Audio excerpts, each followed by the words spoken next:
शिष्यों की रक्षा करो, आने वाले शत्रुओं को मार डालो। लियू कैन चिल्लाया और बाहर उड़ गया। उसके एक हाथ से प्रकाश की एक लहर निकली जिसने स्वर्ग दमन जादू संप्रदाय के कई राजाओं को मार डाला। लेकिन उसने अभी हमला करना शुरू ही किया था कि उसे 6 हॉल मास्टर स्तर के विशेषज्ञों ने घेर लिया और रोक दिया। उन्होंने एक भयंकर लड़ाई शुरू कर दी। लियू कैन मूल रूप से सिर्फ एक हॉल मास्टर था। हालांकि उसने लाइफ स्टार बीड का इस्तेमाल करके लाइफ स्टार दायरे में आगे बढ़ गया था, लेकिन उसकी युद्ध शक्ति एक सच्चे लाइफ स्टार विशेषज्ञ से पूरी तरह मेल नहीं खा पा रही थी। एक के खिलाफ 6 से लड़ना उसकी सीमा थी। विभिन्न हॉल मास्टर्स ने भी हमला किया। वे सभी जानते थे कि यह बातचीत का समय नहीं है। इसे लड़ाई के माध्यम से अपनी जान की बाजी लगाकर सुलझाना होगा। सौभाग्य से लियू कैन अपने दम पर दुश्मनों के हॉल मास्टर स्तर के 6 विशेषज्ञों को रोकने में कामयाब रहा। अन्य दाओ संप्रदाय के हॉल मास्टर्स एक के खिलाफ एक स्थिति में समाप्त हो गए। युद्ध के मैदान में एक अस्थायी संतुलन बनाए रखा गया। हॉल मास्टर स्तर के विशेषज्ञ बराबरी पर थे, लेकिन उनके विरोधियों के पास राजाओं की संख्या 4 गुना थी। पहले ही क्षण में दाओ संप्रदाय के कई राजा मारे गए। हमें क्या करना चाहिए? यह अराजक दृश्य देखकर मार्शल हेवन एलायंस के लोगों को समझ में नहीं आया कि क्या करें। उन्होंने कभी नहीं सोचा था कि लोगों का यह समूह यहां लड़ाई शुरू कर देगा। इसके अलावा कोई रास्ता नहीं है। हमें जल्दी से जाकर इसकी रिपोर्ट करनी होगी। नेता को भी नहीं पता था कि इससे कैसे निपटना है। वह इस स्तर पर किसी चीज से निपट नहीं सकता था, इसलिए वह केवल उच्च अधिकारियों से मदद ले सकता था। सिद्धार्थ ने गहरी सांस ली। उपचार करने वाले शिष्यों के पूर्ण प्रयास के बाद वह लगभग 30% तक ठीक हो गया था। ब्लडरिंकर को पकड़े हुए वह पुनर्जन्म दर्पण के सुरक्षात्मक क्षेत्र से बाहर निकल गया। जैसे ही उसने ऐसा किया, उसने महसूस किया कि अंतरिक्ष लगातार उसके चारों ओर घूम रहा है, जिससे वह बेहद असहज हो गया। कमजोर साधना आधार वाले शिष्य इस मुड़ी हुई जगह में धूल में मिल जाएंगे। पुनर्जन्म दर्पण की सुरक्षा के बिना आधे से अधिक शिष्य कुछ ही सांसों में मर जाते। मार डालो। सिद्धार्थ ने अपनी दिव्य अंगूठी निकाली। उसकी आंखों में 4 तारे घूम रहे थे और उसके शरीर पर हरे रंग की परतें थीं। सिद्धार्थ, अपनी मौत का सामना करो। दर्जनों राजा तुरंत सिद्धार्थ पर हमला करने के लिए निकल पड़े। स्वर्ग दमन जादू संप्रदाय के राजाओं में से एक ने अपना डंडा उठाया, लेकिन इससे पहले कि वह अपना जाप शुरू कर पाता, एक नीली रोशनी उसके पास से गुजरी जिससे उसकी मौत हो गई। वह क्लाउड का हमला था। मेंक्यू क्लाउड की पीठ पर खड़ी थी और हाथ की मुहरें बनाते हुए आध्यात्मिक शक्ति उसके अंदर से बाहर निकल गई। एक सुनहरा फीनिक्स उड़ गया। वह उसकी आत्मा वस्तु थी और यह लाखों उड़ने वाली तलवारों में बदल गई जो राजाओं पर गोली चलाती थीं। मेंक्यू के आध्यात्मिक हमले ने कई राजाओं को प्रभावित किया। उन्हें खतरे का एहसास तभी हुआ जब उसकी आत्मा उन तक पहुंची। तब तक बहुत देर हो चुकी थी। उसकी आत्मा ने उनके सिर को छेद दिया, उनकी आत्माओं को नष्ट कर दिया। 1 दर्जन से अधिक राजा एक ही झटके में मारे गए। उस लड़की को मार डालो, किसी ने चिल्लाते हुए मेंक्वी पर गोली चलाई। भनभनाहट। वह अभी आगे बढ़ा ही था कि तलवार की रोशनी चमक उठी। एक और राजा मारा गया, 2 टुकड़ों में कट गया। तलवार की रोशनी अभी चमकी ही थी कि हवा के झोंके हवा में भर गए। वे राजाओं के बीच से गुजरे और फिर चौंका देने वाले विस्फोट हुए। कई लोगों के मारे जाने पर करुण चीखें गूंज उठीं। बाकी लोग लगभग उड़कर राख हो गए थे। वे बहुत शक्तिशाली हैं। पीछे हटना बंद करो और अपने राजा आइटम सक्रिय करो। राजा की वस्तुओं को केवल जेड कोर वाले ही सक्रिय कर सकते थे। उन्हें सक्रिय करना राजा की सबसे मजबूत चालों में से एक था और यह उनका आखिरी तुरुप का पत्ता भी था। एक राजा आइटम को सक्रिय करने के लिए आध्यात्मिक युआन की अविश्वसनीय मात्रा की आवश्यकता होती है। यहां तक कि एक राजा अपने जेड कोर के साथ केवल एक हमले के लिए एक राजा आइटम को सक्रिय कर सकता है। मरो राजाओं में से एक ने अपने राजा आइटम को सक्रिय किया। उसका तांबे का कर्मचारी प्रकाश से चमक उठा और उसने इसे यूजीफेन पर तोड़ दिया। कर्मचारियों के चारों ओर जगह ढह गई। राजा की वस्तु की शक्ति में अत्यधिक दबाव था जिससे उसे चकमा देना असंभव हो गया। धमाका। ठीक इसी समय एक बड़ा डंडा डंडे से टकराया जिससे आसमान को हिला देने वाला विस्फोट हुआ। वाइल्ड ने किंग आइटम के हमले को सीधे तौर पर झेला। उसके हाथ से खून टपकने लगा, लेकिन अपने शक्तिशाली भौतिक शरीर के साथ वह उस भयानक हमले को रोकने में कामयाब रहा। इसके बजाय हमलावर राजा को ही जोरदार जवाबी हमला झेलना पड़ा। उसकी दोनों भुजाएं फट गईं। उसका अपना ही डंडा उसके शरीर में घुस गया जिससे उसकी मौत हो गई। स्वर्ग दमन जादू संप्रदाय के राजाओं में से एक ने गोयांग के हमलों में से एक को रोका था जब एक सुनहरा तीर ने उसकी सुरक्षा को भेद दिया और उसे मार डाला। गो रान अभी भी पुनर्जन्म दर्पण की रोशनी में था। उसने एक क्रॉसबो निकाला था और विशेष कवचभेदी तीरों का उपयोग कर रहा था। जब भी उसे कोई अवसर दिखाई देता वह राजाओं पर अचानक हमला कर देता। जब तक यह एक अच्छा अवसर होता राजा एक ही झटके में मारे जाते। गो रान ने ज्यादातर स्वर्ग दमन जादू संप्रदाय के राजाओं को निशाना बनाया। एक बार जब उनकी सुरक्षा टूट गई तो वे सिर्फ कचरा बन गए। उनके कमजोर भौतिक शरीर चीनी मिट्टी की बोतल की तरह नाजुक थे। केवल रैंक 6 सेलेस्टियल ही बाहरी शक्तिशाली दबाव के भीतर लड़ने में सक्षम थे। रैंक 5 सेलेस्टियल खुद को हिलने में असमर्थ पाते थे और रैंक 4 सेलेस्टियल बहुत संभावना से तुरंत मर जाते थे। वे केवल देख सकते थे। सिद्धार्थ ने अपनी कृपाण से बहादुरी से युद्ध किया।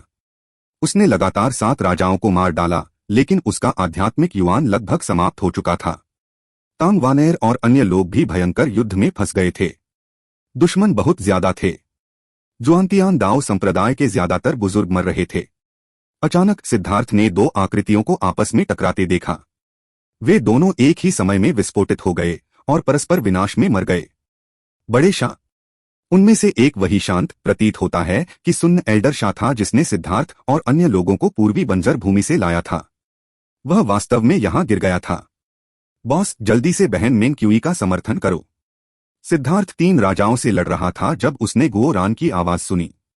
उसने अचानक देखा कि मेंग क्यू 4 राजाओं से उलझा हुआ था। क्लाउड उन पर पलटवार करने की पूरी कोशिश कर रहा था और वह खून से लथपथ था। खतरे ने उन्हें घेर लिया था। बेटे, क्या तुम जानते हो कि हम तुम्हें मारने की जल्दी में क्यों नहीं हैं? स्वर्ग दमन जादू संप्रदाय के राजाओं में से एक जो सिद्धार्थ से लड़ रहा था भयावह रूप से मुस्कुराया। सिद्धार्थ की पुतलियां सिकुड़ गईं और उसे अचानक समस्या का ख्याल आया।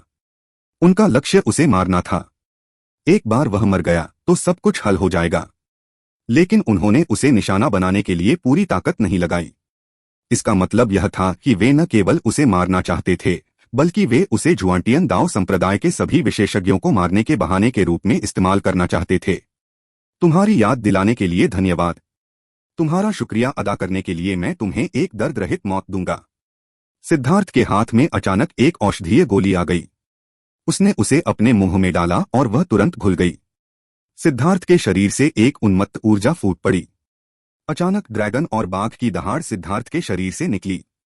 उसके रोम छिद्र पूरी तरह खुल गए और उसका शरीर खून से लथपथ हो गया। दहाड़ तेज और तेज होती गई, मानो एक नीला ड्रैगन और एक सफेद बाघ 9 स्वर्गों के ऊपर दहाड़ रहे हों।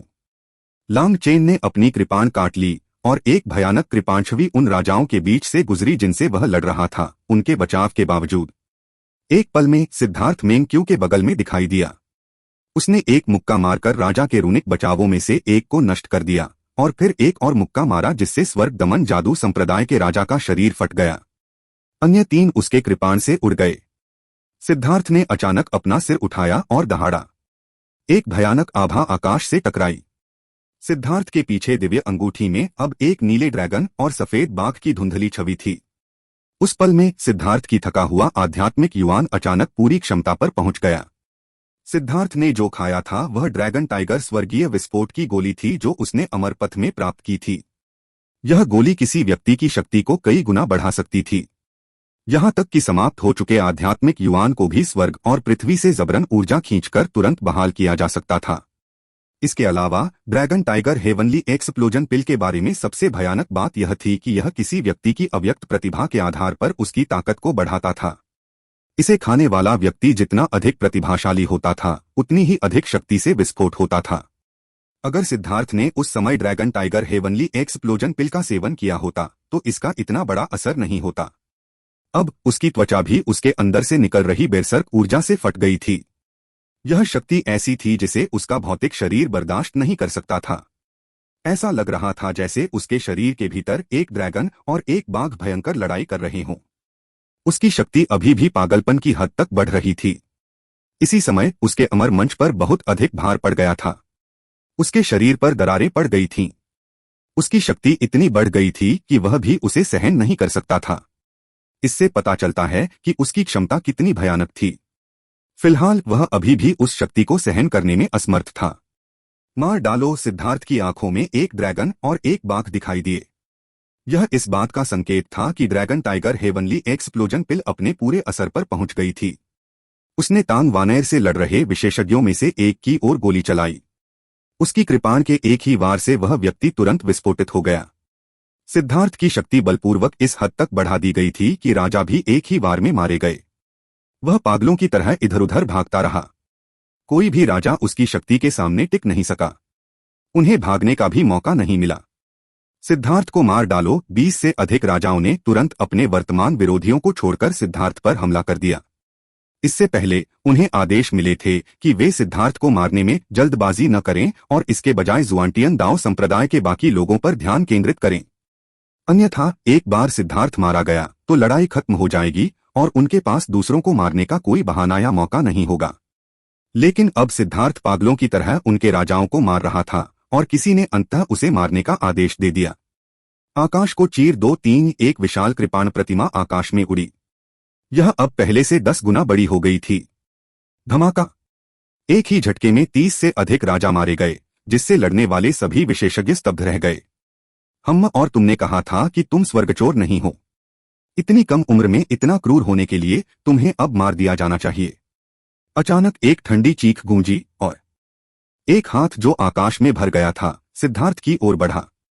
उस पल ऐसा लगा जैसे दुनिया जम गई हो। हॉल मास्टर स्तर के एक विशेषज्ञ ने वास्तव में सिद्धार्थ पर हमला किया था। आकाश को विभाजित करें 4। सिद्धार्थ की आंखें बर्फीली ठंडी थीं। उसके अमर प्लेटफार्मों का 1/4 हिस्सा उनकी सारी ऊर्जा चूस चुका था।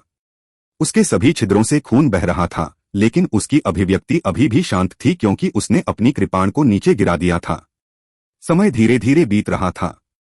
सिद्धार्थ की कृपाण उसकी ओर आ रहे बड़े हाथ को चीरती हुई निकल गई। वह हाथ 2 टुकड़ों में कटा हुआ था, जैसे कि वह टोफू जितना कमजोर हो। उसके आर पार जाने के बाद भी कृपाण की शक्ति बिल्कुल कम नहीं हुई थी। यह हॉल मास्टर स्तर के विशेषज्ञ पर जाकर गिरा। धमाका!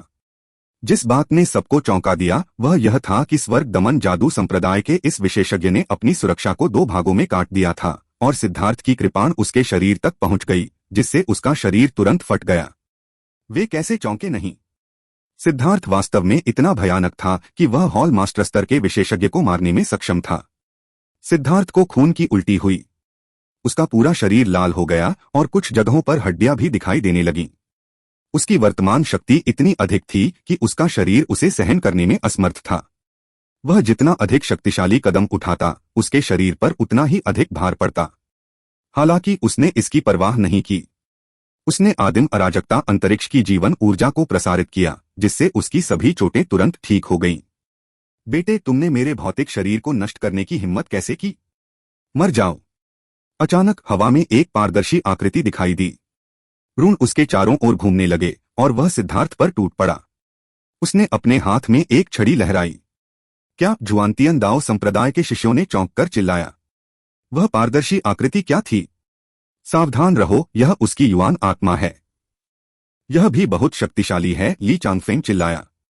वह मदद के लिए जाना चाहता था, लेकिन वह 3 विशेषज्ञों के साथ उलझा हुआ था और बच नहीं सकता था। तो क्या हुआ?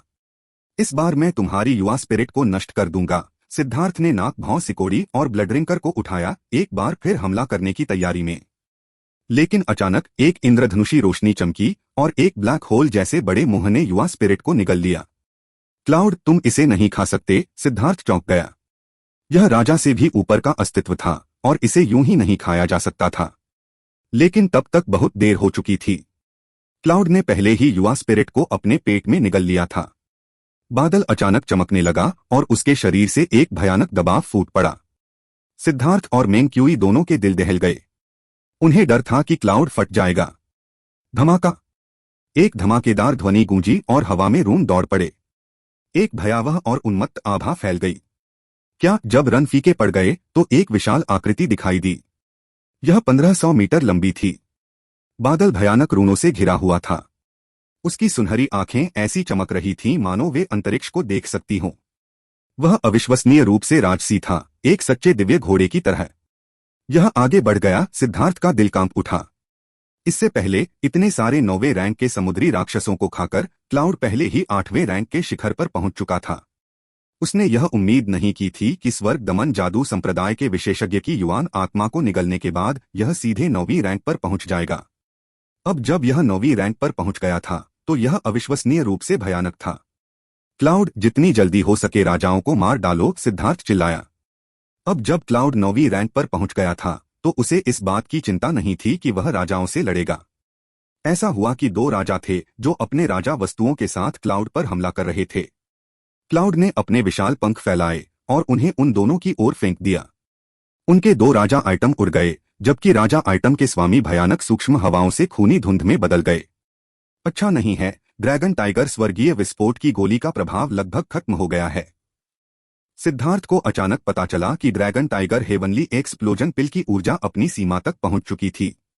इसका असर कम होने लगा था। इस तरह की गोली तेजी से काम करती थी, लेकिन इसका असर भी जल्दी खत्म हो जाता था। इसके अलावा एक बार जब इसका औषधीय प्रभाव खत्म हो जाता तो वह बेहद कमजोर अवस्था में पहुंच जाता। स्वर्ग को विभाजित करें 4। सिद्धार्थ हवा में उठा और लियू कैंग से लड़ रहे विशेषज्ञों में से एक पर हमला किया। हॉल मास्टर स्तर का वह विशेषज्ञ घबरा गया और जल्दी से अपने हथियार से उसे रोक दिया। अंतरिक्ष में विस्फोट हुआ और वह खून की उल्टी करते हुए पीछे की ओर उड़ गया। ठीक उसी समय तैयार लियू कैंग ने अपनी तलवार से वार किया, जिससे वह मर गया। यहां तक कि उसकी युवान आत्मा भी नहीं बच पाई। यह वास्तव में लत लगाने वाला है। यह तो दूसरा है। हालांकि इस अपार शक्ति के कारण सिद्धार्थ का शरीर लगभग फट गया था, लेकिन वह उत्साह से भर गया था। वह आदिम अराजकता वाले स्थान से अधिक जीवन ऊर्जा खींचकर उसे ठीक करना चाहता था, लेकिन उसने देखा कि आयरन स्प्रूस ओक्स पहले ही सूख चुका था। अचानक उसे दिव्य जीवन अमृत के बारे में ख्याल आया। इसका एक घूंट पीने से उसकी चोटें पूरी तरह ठीक हो गईं। इस समय उसकी आंखों में ड्रैगन और बाघ की छवियां फीकी पड़ने लगीं। एक और सिद्धार्थ ने अपनी कृपाण उठाई। अब जबकि ज्यादा समय नहीं बचा था, सिद्धार्थ ने अपने दांत भींचे और अपनी बची हुई सारी ऊर्जा इकट्ठी की।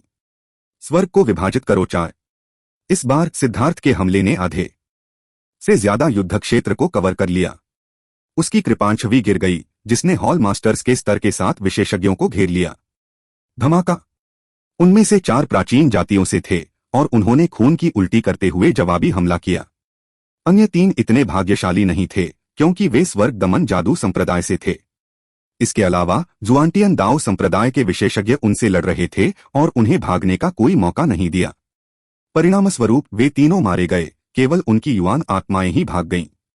लेकिन उन युवान आत्माओं को तुरंत एक बड़े मुंह ने निगल लिया। क्लाउड को युवा स्पिरिट्स का स्वाद बहुत पसंद था। अपनी जन्मजात प्रतिभा के कारण युवा स्पिरिट्स को मारना असाधारण रूप से सरल लग रहा था। एक बार युवा स्पिरिट्स उसके पेट में चले गए तो वे भोजन से ज्यादा कुछ नहीं थे। हे भगवान, बॉस बहुत शक्तिशाली है। गो रैन और अन्य लोगों को अपनी आंखों पर विश्वास नहीं हो रहा था। सिद्धार्थ के एक हमले में हॉल मास्टर स्तर के 3 विशेषज्ञ मारे गए थे और अन्य 4 घायल हो गए थे। लेकिन इस हमले के बाद सिद्धार्थ के शरीर में दरारें पड़ गईं। वह लगभग फट गया। उसने जल्दी जल्दी में दिव्य जीवन अमृत का एक के बाद एक घूंट निगल लिया। मर जाओ! जैसे ही सिद्धार्थ ठीक हो रहा था, एक प्राचीन जाति विशेषज्ञ ने पीछे से सिद्धार्थ पर हमला किया। वह एक हॉल मास्टर स्तर का विशेषज्ञ था। इस समय सिद्धार्थ की आंखें धुंधली हो गई थीं और ड्रैगन और बाघ की छवियां फीकी पड़ गई थीं। ड्रैगन टाइगर हेवनली एक्सप्लोजन पिल का असर खत्म हो गया था और कमजोरी की लहर उस पर छा गई थी। वह चकमा देने में असमर्थ था। अब ड्रैगन ब्लड लेजर तलवार! गो रैन अचानक चिल्लाया और ड्रैगन ब्लड लीजन के सभी योद्धा अचानक चमकने लगे। अधिक सटीक रूप से उनका कवच चमक रहा था। उनकी छाती के केंद्र में एक अंगूठे के आकार का क्रिस्टल था। वे क्रिस्टल चमकने लगे और 13,000 से अधिक प्रकाश किरणें निकलीं, जो हवा में प्रकाश की एक विशाल तलवार के रूप में संघनित हो गईं। इससे पहले कि कोई प्रतिक्रिया कर पाता, यह तलवार अविश्वसनीय गति से बाहर निकल आई। सिद्धार्थ पर हमला करने वाला प्राचीन जाति विशेषज्ञ संपर्क में आते ही फट गया। सभी ने अच्छा काम किया, गो रैन ने प्रशंसा की। जब सिद्धार्थ ने गो रैन से पूछा था कि कवच बनाने का काम कैसा चल रहा है, तो गो रैन ने कहा था कि वह चीजों को ठीक करने के लिए वापस गया था। इसका एक कारण यह सामूहिक कदम था, ड्रैगन ब्लड लेजर तलवार। यह चाल कुछ ऐसी थी जिस पर उन्होंने अकल्पनीय समय और प्रयास खर्च किया था। बहुत शोध के बाद उन्होंने ड्रैगन ब्लड लीजन के योद्धाओं की सारी ऊर्जा को इकट्ठा करने और इसे एक अंतिम हमले में इकट्ठा करने का एक तरीका विकसित किया था। यह उनका पहला प्रयोग था। इससे पहले उन्होंने कुछ छोटे प्रयोग किए थे, लेकिन उन्होंने इसका पूरी शक्ति से उपयोग नहीं किया था। ऐसा इसलिए था क्योंकि इस चाल का उपयोग करने से उनकी सारी ऊर्जा तुरंत खत्म हो जाती थी। जब तक उनके पास कोई विकल्प न हो, वे इस चाल का उपयोग नहीं करेंगे। लेकिन अब जब उन्होंने ऐसा किया तो यह पता चला कि यह एक आश्चर्यजनक चाल थी जो स्वर्ग को झकझोरने और देवताओं और भूतों को रोने पर मजबूर करने में सक्षम थी। एक हॉल मास्टर स्तर के विशेषज्ञ को एक ही झटके में मार दिया गया था। इसके अलावा प्राचीन जातियों में आध्यात्मिक शक्ति कमजोर थी, जिससे उसकी युवान आत्मा भी नष्ट हो गई। इस कदम ने सभी को चौंका दिया। ड्रैगनब्लड लीजन के योद्धाओं को गर्व से भर दिया। उनकी शक्ति को भी नजरअंदाज नहीं किया जा सकता था। सिद्धार्थ, जल्दी से भागो। अचानक सिद्धार्थ को जुआन मास्टर से एक संदेश मिला। उसने महसूस किया कि कई शक्तिशाली आभाएं इस दिशा में दौड़ रही हैं। सिद्धार्थ जुआन मास्टर के इरादे को समझ गया। अभी जुआनटियन दाओ संप्रदाय ने पहले ही युद्ध के मैदान पर लाभ उठा लिया था। जब तक वह चला जाता तब तक सभी सुरक्षित रहते। क्लाउड, हम जा रहे हैं। सिद्धार्थ क्लाउड की पीठ पर कूद पड़ा। उसके पंखों पर रून दिखाई दिए और वह प्रकाश की 7 रंगों वाली किरण में बदल गई जो तुरंत क्षितिज पर गायब हो गई। सिद्धार्थ को जाते देख जुआन मास्टर ने अचानक अपने माथे पर उंगली दबाई। आसमान में एक जटिल छवि बनाते समय उसकी उंगली से खून टपकने लगा। ऐसा करते हुए उसका चेहरा थोड़ा पीला पड़ गया। जाहिर है वह जो कुछ भी कर रहा था उसके लिए उसे कुछ कीमत चुकानी पड़ी। अमर क्यूई आरेख के भीतर दिखाई दिया और इसे पुनर्जन्म दर्पण द्वारा चूसा गया।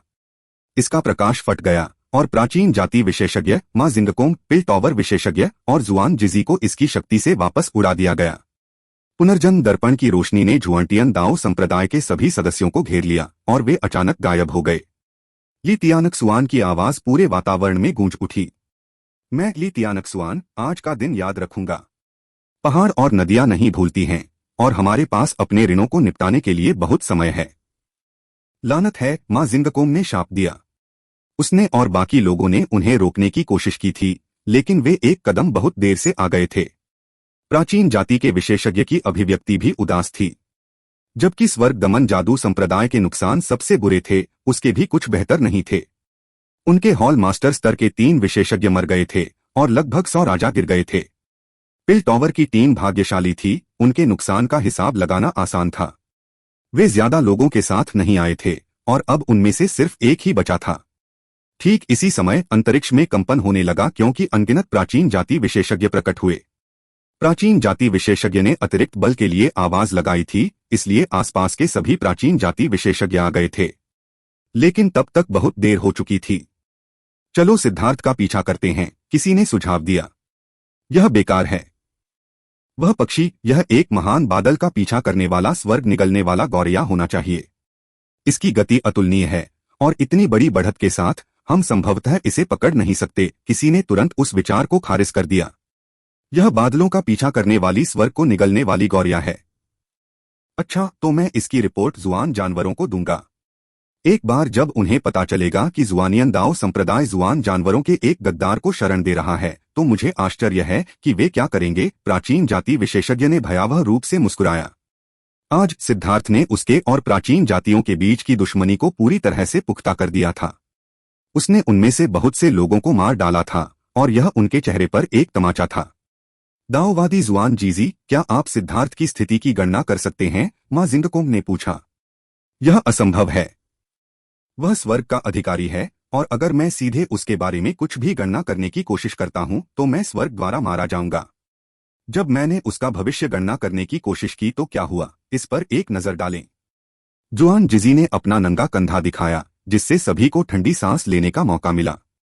जुआन जिजी का कंधा कोयले की तरह काला पड़ गया था। यह देखकर सभी ने ठंडी सांस ली। देखा, यह सिर्फ एक बार सिद्धार्थ की किस्मत पढ़ने की कोशिश का नतीजा है। मेरा आधा शरीर फट गया और जो हिस्से फिर से उग आए उन पर श्राप लगा है, जिससे वे ऐसे हो गए हैं। जुआन जीजी ने घृणा से कहा। वह कई सालों तक जीवित रहा था, लेकिन उसे कभी ऐसी स्थिति का सामना नहीं करना पड़ा था। सच तो यह है कि उसके शरीर के नए विकसित अंगों में हर कुछ घंटों में ऐसा महसूस होता था जैसे सुइयां चुभ रही हों, जिससे उसे पीड़ा होती थी। जब जुआन जीजी ने इस बारे में सोचा तो वह क्रोधित हो गया। उस समय वह वास्तव में सिद्धार्थ के भविष्य की गणना नहीं कर रहा था, वह सिर्फ उसकी स्थिति की गणना कर रहा था। लेकिन बस इसी बात ने उसकी जान ले ली थी। अगर उसने अपने भविष्य की गणना करने की कोशिश की होती तो शायद उसकी हड्डियों का एक छोटा सा कण भी नहीं बचता। इससे जुआन जीजी बेहद बेचैन और भयभीत हो गया। जुआन जीजी एक बेहद दुष्ट व्यक्ति था। जब वह दुनिया भर में घूमता था तो जब भी वह किसी प्रतिभाशाली व्यक्ति को जन्म लेते देखता था तो वह चुपके से उनके अंदर एक शिशु के रूप में दाऊबीज बो देता था। यह दासहृदय दाऊबीज अत्यंत दुष्ट था। इसने एक दिव्य व्यक्ति की स्वर्गीय दाव ऊर्जा को निकाला और उसे दे दिया। वह एक जोंक की तरह था जो अपनी साधना के लिए दूसरों से ऊर्जा को अवशोषित करने के लिए लगातार इस गुप्त कला का उपयोग करता था। शुरुआत में वह बहुत सावधान था। उसने केवल कुछ साधारण सेलेस्टियल्स में ही दासहृदय दाऊबीज रखा था। लेकिन जैसे जैसे उसकी हैसियत बढ़ती गई उसका आत्मविश्वास बढ़ता गया। अपनी हैसियत का इस्तेमाल करते हुए उसने ज्यादा प्रतिभाशाली शिशुओं को निशाना बनाना शुरू कर दिया। बच्चे की प्रतिभा जितनी अधिक होगी उतनी ही अधिक संभावना होगी कि वह किसी बड़े संप्रदाय या प्राचीन परिवार का हिस्सा हो। वह अपने रुतबे का इस्तेमाल करके उनका भरोसा जीत सकता था। यह बहुत सुविधाजनक था। इसके अलावा 1000 साल बाद भी किसी को भी उसके गुलामदिल दाऊबीजों के बारे में कोई सुराग नहीं मिला था। इससे वह और भी ज्यादा बेशर्म हो गया और धीरे धीरे वह पूरी तरह से बेलगाम हो गया। चूंकि वह अक्सर लोगों की किस्मत बताने के लिए बड़े संप्रदायों में जाता था इसलिए उसे कई प्रतिभाशाली बच्चे मिल जाते थे। आजकल वह इतना आलसी हो गया था कि वह उन साधारण बच्चों पर नजर रखने की जहमत नहीं उठाता था जिन पर उसने ये गुलामदिल दाऊबीज रखे थे। यह कहा जा सकता है कि हुआ शिव वास्तव में एक अपवाद था। किसी ने उसे बताया था कि हुआ परिवार के पास एक दाव सीकिंग किंग जेड है। यह दूसरों के लिए उपयोगी नहीं था लेकिन जुआन जीजी के लिए जो स्वर्ग में झांक रहा था यह एक अच्छा पूरक उपकरण था। जब वह हुआ परिवार के पास पहुंचा था तो उसने हुआ शिव को देखा था जो कुछ समय पहले ही पैदा हुई थी। उसकी प्रतिभा को देखकर उसने सीधे अपनी स्थिति का खुलासा कर दिया था। हुआ शिव के भाग्य को पढ़ते हुए उसने चुपके से दासहृदय दाऊबीज रख दिया था। फिर उसने हुआ शिव का इस्तेमाल करके हुआ परिवार से उनके दाव सीकिंग किंग जेड को वापस पाने के लिए पैसे मांगे।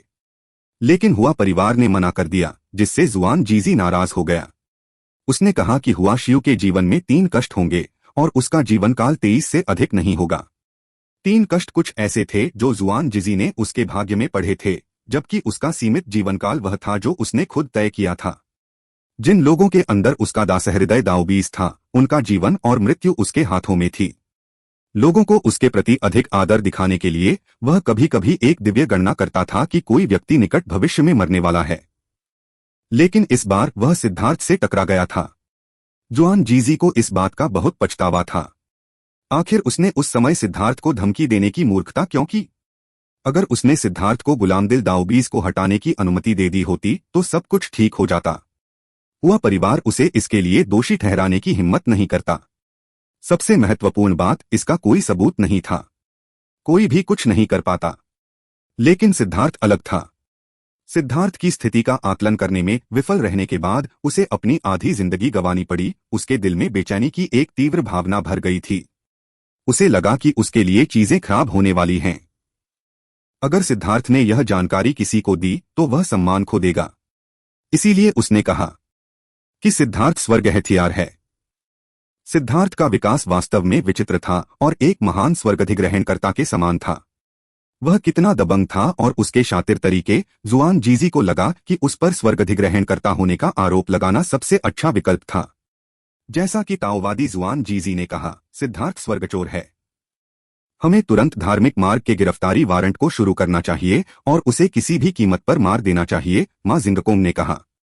नहीं, उसके पास किसी तरह का शक्तिशाली खजाना था जो उसे भाग्य के रहस्यों से बचाता था। भाई डैन टेंग के साथ मेरी घनिष्ठ मित्रता के कारण मैंने उसे पिल टॉवर से आमंत्रित किया। आप समझे? जुआन जीजी ने उनकी ओर देखा। उसका मतलब साफ था। सिद्धार्थ को निश्चित रूप से मरना था, लेकिन वह नहीं चाहता था कि ज्यादा लोगों को इस बारे में पता चले। जुआन जीजी ने पहले ही पिल टॉवर के बुजुर्ग को इस मामले का जज बनने के लिए आमंत्रित कर लिया था। दूसरे शब्दों में, सिद्धार्थ के शरीर से जो भी लाभ मिल सकता था वह उसे ही मिलेगा। वे उसके लिए लड़ने के बारे में सोच भी नहीं सकते थे। मां शिंगकोंग और प्राचीन जाति विशेषज्ञ ने तुरंत समझकर सिर हिला दिया। इसमें कोई आश्चर्य की बात नहीं थी कि पिल टॉवर इस मामले में हस्तक्षेप करेगा। डैन टेंग उन दोनों की ओर मुस्कुराया। हालांकि मेरा पिल टॉवर इस मामले को अंजाम देगा, फिर भी हम आपकी सहायता के लिए आभारी हैं। आखिरकार आप दोनों का पहले से ही सिद्धार्थ और जुआनटियन दाओ संप्रदाय से एक सुप्रसिद्ध रिश्ता है। इसके अलावा मैं डैन परिवार की कसम खाता हूं कि मुझे जो भी लाभ मिलेगा मैं आप दोनों को नहीं भूलूंगा। लाभ की परवाह कौन करता है? जब तक आप डैन शब्द कहते हैं, मेरा स्वर्ग दमन जादू संप्रदाय हवा या आग में चलने से नहीं डरेगा। माँ जिंगकोंग ने ईमानदारी से उसकी छाती थपथपाई। माँ जिंगकोंग आसानी से बता सकता था कि जुआन जीजी ने अपना भाग्य डैन से बांध दिया था। इस दुनिया में शायद केवल जुआनटियन दाओ संप्रदाय ही इतना मूर्ख होगा कि पिल टॉवर के खिलाफ जाए। दूसरे इतने मूर्ख नहीं थे। पिल टॉवर के साथ अच्छे संबंध होने से संप्रदाय को निश्चित रूप से अधिकतम लाभ होगा। इसके अलावा स्वर्ग दमन जादू संप्रदाय का पहले से ही पिल टॉवर के साथ अच्छा संबंध था, इसलिए इस मामले के प्रति अपनी ईमानदारी व्यक्त करना जरूरी था। मैं हमेशा इसका समर्थन करता हूं। मुझे उम्मीद है कि भाई डैन भविष्य में औषधीय गोलियों के साथ हमारी मदद कर सकेंगे, प्राचीन जाति विशेषज्ञ ने कहा। चिंता मत करो, एक बार यह मामला खत्म हो जाए तो मैं तुम्हें निराश नहीं करूंगा। डैन बहुत स्पष्टवादी था। सच में वह बहुत चालाक व्यक्ति था और हालांकि उसकी बातें बहुत शानदार लगती थीं, लेकिन उसने किसी भी चीज पर कोई सटीक वादा नहीं किया था। चारों ने जल्दी से एक समझौता कर लिया। जब तक वे यह साबित करने में प्रयास करते रहेंगे कि सिद्धार्थ स्वर्ग हथियार था, तब तक यह जल्दी ही गति पकड़ लेगा। अगर कोई सबूत मांगता तो वे अस्पष्ट हो सकते थे। वे यह नहीं कहेंगे कि सबूत है और वे यह भी नहीं कहेंगे कि सबूत नहीं है, लेकिन सिद्धार्थ के मारे जाने के बाद वे निश्चित हो जाएंगे। अगर सिद्धार्थ यहाँ होता तो वह निश्चित रूप से उनकी नाक पर उंगली उठाता और गाली देता, क्या तुम बेवकूफ हो? जुआन जीजी ने पहले ही कहा था कि जब उसने मेरे भाग्य की गणना करने की कोशिश की तो उसे प्रतिक्रिया मिली। अब वह कह रहा है कि मेरे पास एक अनमोल खजाना है जो मुझे भाग्य के पढ़ने से बचाता है। अगर मुझे परखा गया था तो उसने कुछ कैसे सीखा? और अगर उसने मेरा भाग्य नहीं पढ़ा तो प्रतिक्रिया के बारे में क्या? लेकिन यह कहना जरूरी था कि जुआन जीजी के पास वाकई डैन को धोखा देने की क्षमता थी। और डैन एक ऐसा व्यक्ति था जिसके पास माँ जिंगकोंग और प्राचीन जाति विशेषज्ञ के बीच सहयोग करने के लिए पर्याप्त शक्ति थी। जब मार्शल हेवन एलायंस जांच करेगा तो हमें क्या करना चाहिए? माँ जिंगकोंग ने चिंतित होकर पूछा।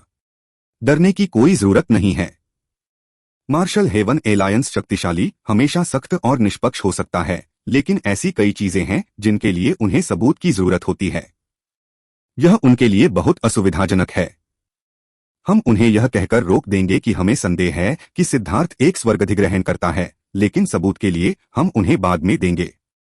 चूंकि मैं स्वर्गीय भाग्य द्वीप से आया हूं, इसलिए वे मुझे नाराज नहीं करना चाहेंगे।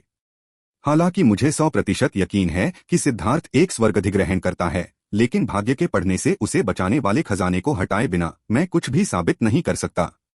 मेरा अनुमान है कि मार्शल हेवन एलायंस अभी भी हमारे लिए कुछ नहीं कर पाएगा, भले ही वे जुआनटियन दाओ संप्रदाय के लिए खड़े होना चाहें। आखिरकार सिद्धार्थ के विकास में बहुत सी विषमताएं हैं जिन्हें कोई भी समझा नहीं सकता है। अंत में प्रत्येक पक्ष तर्क के पक्ष में खड़ा होगा। हालांकि जुआनटियन दाओ संप्रदाय ने कुछ नुकसान उठाया, लेकिन आप तीनों की तुलना में वे नुकसान नगण्य हैं। हमें बस अपनी कहानी को बनाए रखना है कि हम मासूमों की रक्षा के लिए सिद्धार्थ को पकड़ने आए थे।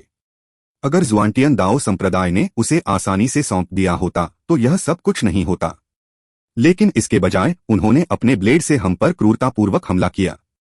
यह स्पष्ट रूप से गलत था, क्योंकि हमारे पास तटस्थ पिल टॉवर मौजूद था जो केवल शांति चाहता था।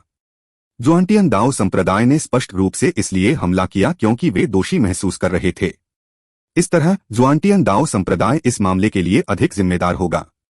चलो देखते हैं कि क्या वे अब हमारे खिलाफ कुछ करने की हिम्मत करते हैं, जुआन जीजी ने व्यंग्य किया। सबकी आंखें चमक उठीं। जुआन जीजी ने जिस तरह से कहा था, उनके काम तुरंत ही तर्क के पक्ष में आ गए थे। जब तक वे इस बात पर अड़े रहे कि उन्होंने सिद्धार्थ को उसकी जांच करने के लिए आमंत्रित किया था, लेकिन इसके बजाय उन्हें एक भयंकर नरसंहार का सामना करना पड़ा, जिससे लगा कि जुआनटियन दाओ संप्रदाय उन्हें चुप कराने के लिए मारना चाहता था। वे निश्चित रूप से सही पक्ष में थे। आखिरकार उनकी 4 शक्तियां संयुक्त रूप से जुआनटियन दाओ संप्रदाय से कहीं ज्यादा शक्तिशाली थीं, और इसलिए उनके शब्द का अधिक महत्व था। अरे, इस बार हमारा नुकसान बहुत बड़ा है। वह क्रूर सिद्धार्थ और उसके अधीनस्थ बहुत क्रूर हैं। कौन विश्वास करेगा कि वह स्वर्गचोर नहीं है? माँ जिंगकोंग घृणा से भर गया जब उसने अपने बगल में बचे हुए कुछ विशेषज्ञों को देखा। प्राचीन जाति विशेषज्ञ भी घृणा से भर गया था। उसे समझ नहीं आ रहा था कि वापस आने के बाद वह इस मामले को कैसे समझाएगा। उनका नुकसान बहुत बड़ा था। सौभाग्य से इस मामले के जरिए उसने पिल टॉवर के साथ एक गहरा रिश्ता बना लिया है। उम्मीद है कि इससे नुकसान की भरपाई हो जाएगी। जुआनटियन दाओ संप्रदाय के जुआनटियन टॉवर से एक तेज रोशनी निकली। यह हवा में एक प्रकाश की किरण और चौक में लोगों के एक बड़े समूह से जुड़ गई। जुआन मास्टर ने पुनर्जन्म दर्पण को जुआनटियन टॉवर से जोड़ा था ताकि सभी को यहां लाया जा सके। जुआन मास्टर, मेरे मालिक, गो रैन चिल्लाया। सिद्धार्थ ठीक रहेगा। क्लाउड चेजिंग हेवन स्वैलोइंग स्पैरो की गति के साथ, और यह देखते हुए कि उनके पास कोई वाहक दिव्य वस्तु नहीं है, उनके लिए पकड़ पाना असंभव है, जुआन मास्टर ने सांत्वना दी। शुरुआत में जुआन मास्टर भी यह नहीं बता पाया था कि यह एक क्लाउड चेजिंग हेवन स्वैलोइंग स्पैरो है, लेकिन उसे इसका एहसास तब हुआ जब इसने एक हॉल मास्टर स्तर के विशेषज्ञ की युवा स्पिरिट को निगल लिया था। केवल 8वें रैंक पर ऐसी भयानक शक्ति रखने के लिए यह केवल एक पौराणिक बादल का पीछा करने वाला स्वर्ग निगलने वाला गौरिया हो सकता है। इसके अलावा 9वीं रैंक तक आगे बढ़ने के बाद इसने जो शक्तिशाली दबाव छोड़ा था, उससे कई शक्तिशाली विशेषज्ञों को इसकी पहचान का एहसास हुआ था। इससे जुआन मास्टर को कड़वाहट से मुस्कुराना पड़ा। सिद्धार्थ ने वाकई अपने ट्रम्प कार्ड अच्छी तरह से छिपाए थे, और वे हर एक पिछले से ज्यादा भयानक थे। वह वास्तव में स्वर्ग विरोधी होने के योग्य था। सभी आंतरिक संप्रदाय के शिष्यों को वापस जाकर आराम करना चाहिए। आज से जुआनटियन दाओ संप्रदाय अपनी सीमाओं को सील कर रहा है। किसी भी शिष्य को बाहर नहीं जाना है, जुआन मास्टर ने आदेश दिया। जुआनटियन दाओ संप्रदाय ने इस बार सिद्धार्थ के लिए खुद को पूरी तरह से अलग कर लिया था, और यह संभवतः बहुत बड़ा हंगामा खड़ा कर देगा। उन्हें अब सावधान रहना होगा। जुआन मास्टर, हमें क्या करना चाहिए? लियू कैन ने पूछा। जुआन मास्टर की आंखों में एक चमकीली रोशनी दिखाई दी और वह थोड़ा मुस्कुराया। जुआन जीजी को डर है कि यह खबर सार्वजनिक हो जाएगी कि उसने हुआ शियू पर एक गुलाम हृदय दावबीज रखा है। इसीलिए वह जिद करके सिद्धार्थ पर स्वर्गाधिग्रहण करता होने का आरोप लगाता है, ताकि वह उस एकमात्र व्यक्ति को मार सके जो इसकी गवाही दे सकता है। जुआन मास्टर ने वापसी में हुआ शियू से इस बारे में पूछा था, और इसलिए उन्हें इस मामले के कारणों के बारे में स्पष्ट जानकारी थी। तो यह स्वर्गीय भाग्यद्वीप है। हम उन्हें उकसा नहीं सकते। लियू कैन की अभिव्यक्ति बदल गई। इस दुनिया में ऐसी कोई चीज नहीं है जिसे भड़काया न जा सके। यह सिर्फ इस बात पर निर्भर करता है कि आप इसे कैसे करते हैं। मेरा अनुमान है कि वे पहले ही चोर का रोना रोना शुरू कर चुके हैं और मार्शल हेवन एलायंस में चले गए हैं। लेकिन यह ठीक है, उनके पास सिर्फ 3 साल के बच्चे का दिमाग है। वे डरने लायक नहीं हैं, जुआन मास्टर ने तिरस्कारपूर्वक कहा। हालांकि आज जो कुछ हुआ उससे जुआन मास्टर को थोड़ी असहायता महसूस हुई। पिछले कई सालों से उनकी सारी योजनाएं सुचारू रूप से चल रही थीं, सब कुछ उनके नियंत्रण में था। लेकिन जब सिद्धार्थ की बात आई तो उन्होंने गलत अनुमान लगाया। उन्होंने कभी नहीं सोचा था कि आज 4 महान शक्तियां एक साथ हमला करेंगी। जुआन मास्टर ने दूर तक देखा। शायद अब उसे समझ में आ गया था कि सिद्धार्थ को साजिशें क्यों पसंद नहीं थीं। क्लाउड तेजी से हवा में उड़ रहा था। सिद्धार्थ कमजोर होता जा रहा था, मानो उसका शरीर टूटने वाला था। उसका सिर फटने वाला था। यह किसी चोट के कारण नहीं था, बल्कि ड्रैगन टाइगर हेवनली एक्सप्लोजन पिल के साइड इफेक्ट के कारण था। इसने उसे बहुत ताकत दी थी, लेकिन उस ताकत के बदले में उसे कर्ज चुकाना था। सिद्धार्थ को बहुत ज्यादा दर्द हो रहा था। दिव्य जीवन अमृत उसे कम करने में असमर्थ था, क्योंकि यह कोई साधारण चोट नहीं थी। इसे दांव चोट माना जा सकता है। स्वर्ग और पृथ्वी से बलपूर्वक ऊर्जा निकालने के बाद उसे वापस भी करना पड़ता था, और यह प्रक्रिया इतनी कष्टदायक थी कि कोई भी व्यक्ति मरने की कामना करने लगता था। जब उसने ड्रैगन टाइगर हेवनली एक्सप्लोजन पिल का इस्तेमाल किया था तो उसके शरीर में कोई ऊर्जा नहीं बची थी। इससे उसकी मौजूदा हालत और खराब हो गई। हेवनली डाओस सिद्धार्थ से अपनी ऊर्जा वापस निकाल रहे थे, लेकिन उसके पास निकालने के लिए ऊर्जा नहीं थी। इसलिए अब उसे ऐसा लगा जैसे कोई अजीब ऊर्जा उसके शरीर की सभी कोशिकाओं को मुरझा रही थी, क्योंकि वह उनकी ऊर्जा निकाल रही थी। हे भगवान, यह ऊर्जा मैंने अपनी क्षमताओं से प्राप्त की है, तो मुझे इसे वापस क्यों करना चाहिए? सिद्धार्थ अंदर से गुस्से से दहाड़ा। लेकिन उसके पास स्वर्गीय दाओस को निकालने से बचने का कोई रास्ता नहीं था। दर्द ने उसके शरीर को झकझोर दिया, और उसे ऐसा महसूस हुआ जैसे उसकी त्वचा के हर इंच में लाखों सुइयां चुभ रही हों। दर्द अवर्णनीय था। यह उसके स्वर्गीय क्लेशों से अलग था। यह ऐसी चीज थी जिसके बारे में वह कुछ नहीं कर सकता था। वह केवल अपने दांत भींच सकता था और सहन कर सकता था। इसके अलावा वह चाहकर भी बेहोश नहीं हो सकता था। क्लाउड की गति के कारण वे ऐसी जगह पहुंच गए जिसके बारे में सिद्धार्थ को 8 घंटे की भागदौड़ के बाद भी पता नहीं था। आखिरकार उसने क्लाउड को उतरने के लिए जगह ढूंढने में मदद की। सिद्धार्थ ने देखा कि वे एक गहरी घाटी के ऊपर दिखाई दिए थे। उसने एक यादृच्छिक गुफा ढूंढी और क्लाउड को बाहर पहरा देने को कहा। दर्द सहते हुए उसने गोलियां परिष्कृत करना शुरू कर दिया, लेकिन दर्द के कारण वह ध्यान केंद्रित नहीं कर पाया। वह 3 बार असफल रहा, फिर आखिरकार एक गोली से सफल हुआ और वह सिर्फ सातरिन वाली उच्च श्रेणी की गोली थी। उसने तुरंत इसे निगल लिया और औषधीय ऊर्जा तेजी से फैल गई, जिससे उसका दर्द खत्म हो गया। आखिरकार उसे थोड़ा बेहतर महसूस हुआ। वह कीमत वाकई बहुत ज्यादा थी। सौभाग्य से मैं बच गया, वरना मुझे अब कुत्ते की तरह कुचला नहीं जाता। सिद्धार्थ को अभी भी कुछ डर महसूस हो रहा था। ड्रैगन टाइगर हेवनली एक्सप्लोजन पिल की शक्ति उसकी अपेक्षा से कहीं ज्यादा थी। यह अनगिनत सालों तक पोषित होने का नतीजा था। इसकी शक्ति बढ़ गई थी और इसके साइड इफेक्ट भी बढ़ गए थे, लेकिन सिद्धार्थ इसे सहन कर सकता था। इस औषधीय गोली से वह दर्द के एक हिस्से को ही रोक सकता था। अपनी पिल सॉवरेन यादों के साथ सिद्धार्थ जानता था कि इस तरह की घटना बहुत सामान्य थी। वह स्वर्गीय दाउस को उससे ऊर्जा निकालने से रोकने के लिए औषधीय ऊर्जा का जबरदस्ती उपयोग नहीं कर सकता था, या यह उसकी दांव चोट को और भी बदतर बना देगा। बादल, क्या तुम वापस जाने का रास्ता ढूंढ सकते हो? सिद्धार्थ ने एक जेड की पट्टिका निकाली। यह उसकी वर्तमान स्थिति को दर्शाता था और यह एक और स्थिति को भी दर्शाता था, जो कि जुआंटियन दाव संप्रदाय था। यह जेड टैबलेट लाखों करोड़ों मील के इलाके का नक्शा था। हालांकि अभी यह केवल एक तीर दिखा पा रहा था जो यह बता रहा था कि जुआंटियन दाव संप्रदाय कहाँ स्थित है।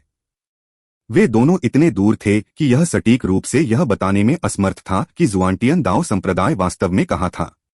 क्लाउड ने चिड़िया की तरह चीखकर सिद्धार्थ को बताया कि वह मेंक्यू के साथ अपने आध्यात्मिक संबंध का उपयोग करके उसे ढूंढ सकता है। वापस आना आसान होगा। अच्छा, तो तुम वापस जाओ।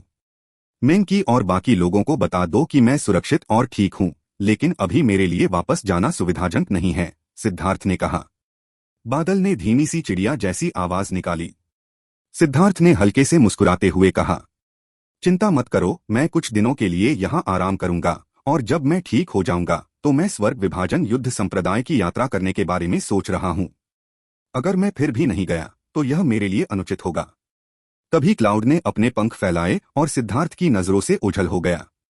क्लाउड के चले जाने के बाद अतिरिक्त सावधानी बरतने के लिए सिद्धार्थ ने 2 घंटे से ज्यादा समय तक अकेले ही उड़ान भरी और फिर एक नदी में कूद गया। नदी के बहाव का अनुसरण करते हुए और अपनी आभा को छिपाते हुए वह एक झरने के तल पर पहुंच गया। झरने के पीछे एक गुफा बनाकर वह वहां 7 दिनों तक रहा।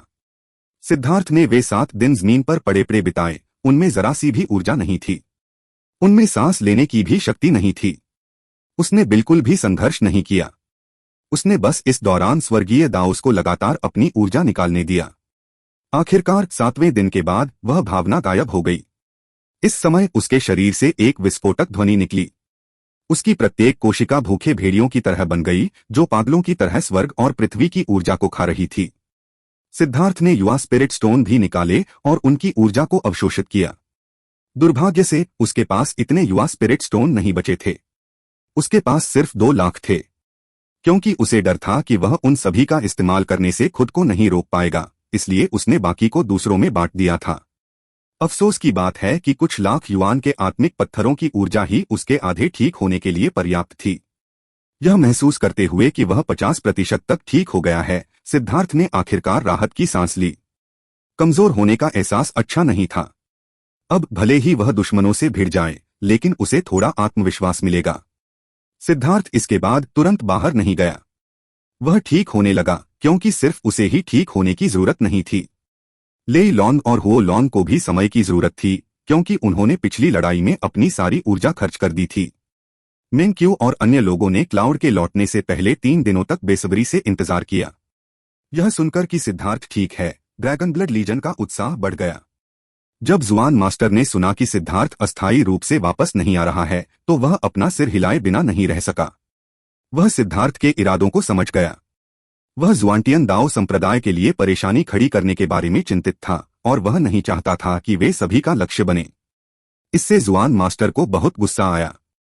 अपने संप्रदाय के गुरु के रूप में वह अपने शिष्य की रक्षा करने में भी सक्षम नहीं थे। पिछली बार उसे 4 शक्तिशाली विशेषज्ञों ने घेर लिया था और यह सिद्धार्थ ही था जिसने लगातार हॉल मास्टर स्तर के विशेषज्ञों को मार डाला था, जिससे स्थिति बदल गई थी। अगर ऐसा नहीं होता तो लियू कैंग उसकी मदद करने नहीं आ पाता और उनके पास भागने का कोई मौका नहीं होता। इस लड़ाई के दौरान जुआन मास्टर को एहसास हुआ कि सिद्धार्थ में बहुत सारे बदलाव हैं। वह मूल रूप से ऐसा व्यक्ति नहीं था जिसे वह नियंत्रित कर सके। हालांकि यह जानकर कि सिद्धार्थ ठीक है, उसे आराम करने की अनुमति मिली। उसके तरीकों और बुद्धिमत्ता को देखते हुए उसे किसी भी सामान्य परिस्थिति में नुकसान नहीं उठाना चाहिए। वास्तव में कभी कभी सिद्धार्थ के लिए अकेले रहना भी सुरक्षित हो सकता है, क्योंकि जब दूसरे उसे उकसाते हैं तो वह हंसकर टाल सकता है, लेकिन जब दूसरे उसके साथ के लोगों का अपमान करते हैं तो वह तुरंत भड़क उठता है। जुआन मास्टर मार्शल हेवन एलायंस ने एक सम्मन जारी किया था। मैं कल वहां जाऊंगा। लियू कैंग ने अपने हाथ में एक सुनहरा कार्ड पकड़ा हुआ था। मैं इसके बजाय जाऊंगा। तुममें उन बेशर्म लोगों का सामना करने की तीक्ष्णता की कमी है। जुआन मास्टर ने अपना सिर हिलाया। लियू कैंग एक शांत और सावधान व्यक्ति था। वह चीजों को संभालने के तरीके में बहुत सावधान था, लेकिन उसमें इस काम को संभालने के लिए जरूरी दबंग और आक्रामक पहलू की कमी थी। लेकिन अगर आप व्यक्तिगत रूप से जाते हैं तो क्या इससे जुआनतियान दाओ संप्रदाय की प्रतिष्ठा कम नहीं हो जाएगी? लियू कैंग को यकीन नहीं था कि यह सबसे अच्छा विचार था। ठीक है, क्या हमारे पास अपने तुरुप के पत्ते नहीं हैं? सबसे पहले हम उनके चेहरे पर थप्पड़ मारेंगे, फिर हम उन्हें अपने पत्ते दिखाएंगे। जुआन मास्टर ने हल्के से मुस्कुराया। जुआन मास्टर के जुआनटियन दाओ संप्रदाय को छोड़ने के कुछ समय बाद ही एक चौंकाने वाली खबर फैल गई। पूर्वी समुद्र में जुआनटियन दाओ संप्रदाय का रक्षात्मक क्षेत्र एक धर्मी और भ्रष्ट मार्ग की लड़ाई का मैदान था। जुआनतियान दाओ संप्रदाय ने भ्रष्ट मार्ग के बहुत से विशेषज्ञों को पकड़ लिया था और यहां तक कि उनके एक संप्रदाय के गुरु को भी पकड़ लिया था। इस खबर ने पूरे धर्म मार्ग को हिलाकर रख दिया। यह जानना जरूरी था कि भ्रष्ट मार्ग से आने वाले ऐसे व्यक्ति को हजारों सालों में नहीं मारा गया था। इसके अलावा इस बार उसे जिंदा पकड़ लिया गया था। जुआनटियन दाओ संप्रदाय ने अनगिनत धर्मी संप्रदायों को चौंका दिया। इसके अलावा एक और भी चौंकाने वाली खबर थी। अफवाहों के अनुसार जुआनटियन दाओ संप्रदाय एक राक्षस का घर था जिसके स्वर्ग हड़पने का संदेह था। वह कोई दिव्य प्राणी नहीं था, लेकिन उसकी युद्ध शक्ति असीम थी और वह खरबूजे की कटाई करने जितना आसान था उससे कहीं ज्यादा आसानी से लड़ सकता था।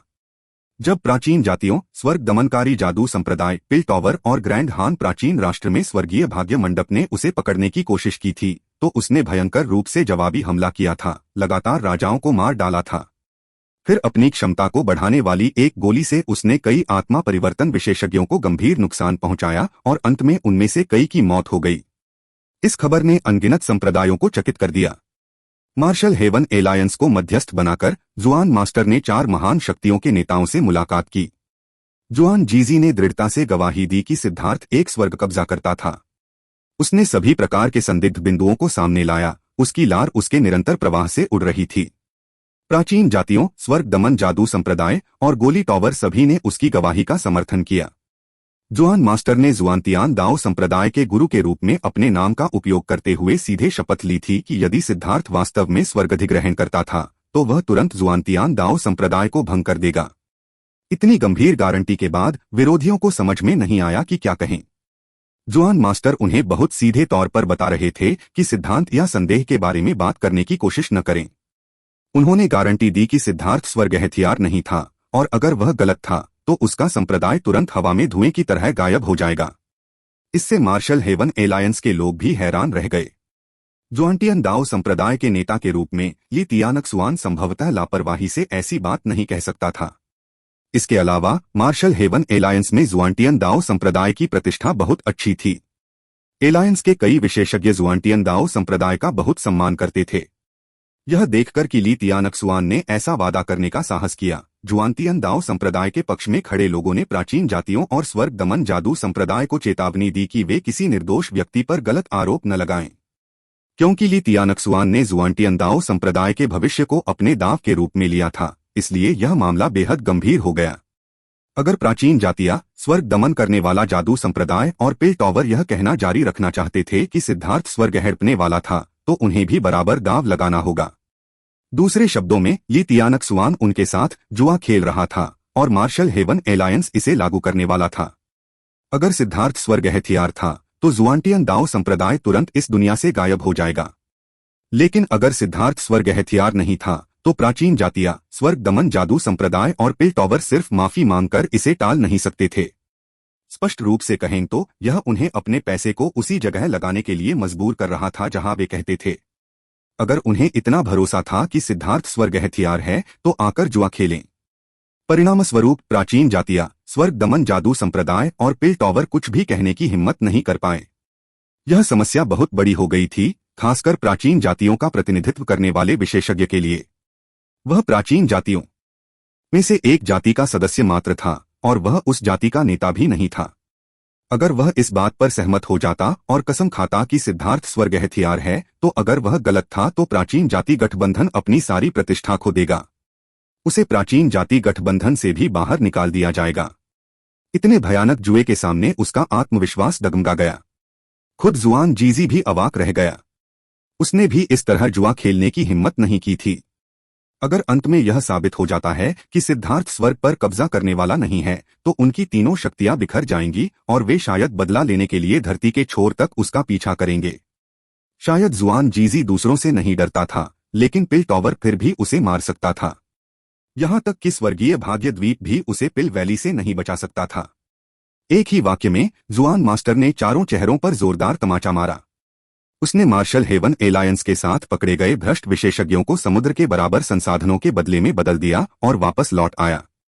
मार्शल हेवन एलायंस के लिए इसका फरमान था कि चूंकि चार महान शक्तियों ने जुआ खेलने और यह कहने की हिम्मत नहीं की कि वे निश्चित हैं, तो उनके सभी लोग जो मर गए थे वे व्यर्थ ही मर गए और उन्हें अपने नुकसान के लिए जुआनटियन दाओ संप्रदाय को भी भुगतान करना होगा।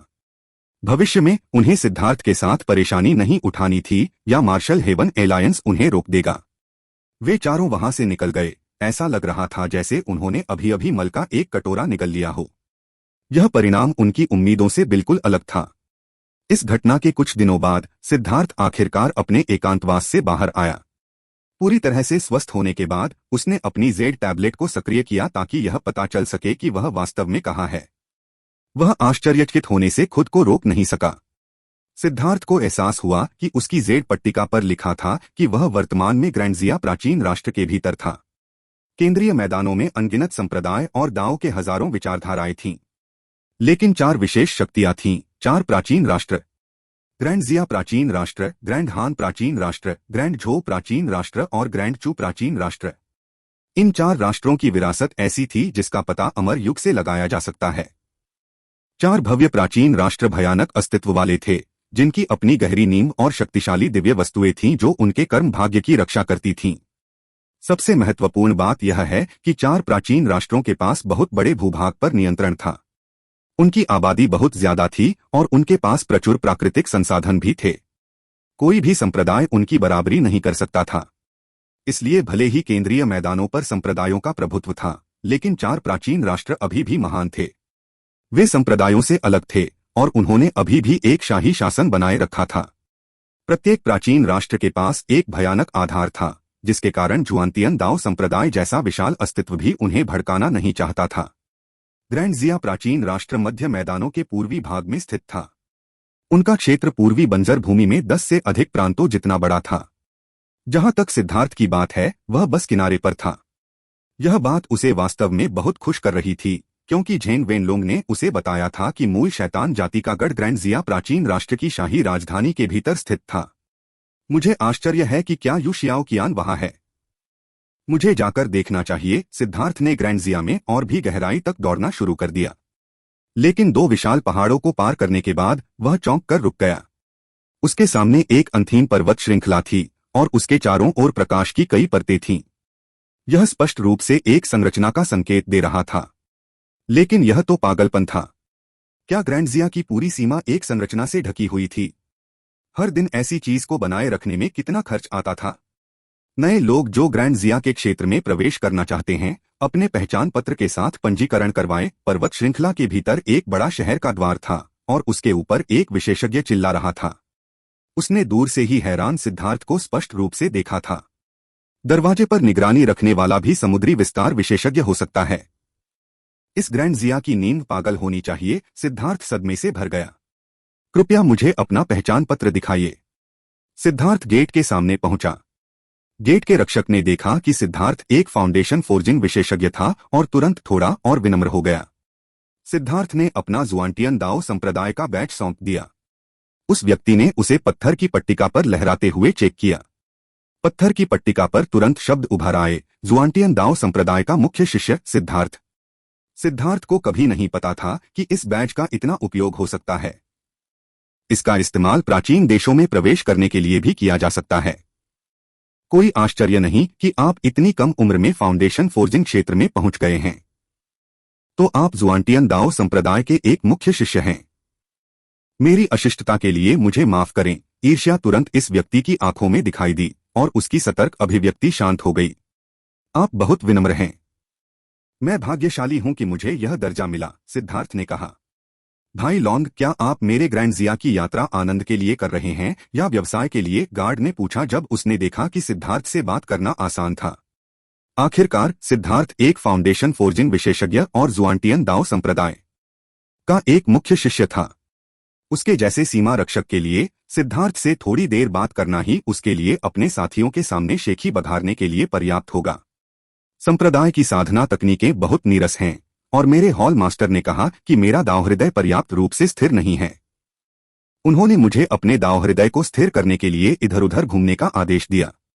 मैंने सुना है कि ग्रैंड जिया के दृश्य अनगिनत प्रसिद्ध पहाड़ों और महान नदियों, स्वर्गीय खजाने और भव्यता, महान सम्मान और वीरता वाले लोगों के साथ सुंदर हैं। विरासत के मामले में आप 4 प्राचीन राष्ट्रों में सबसे ऊपर हैं।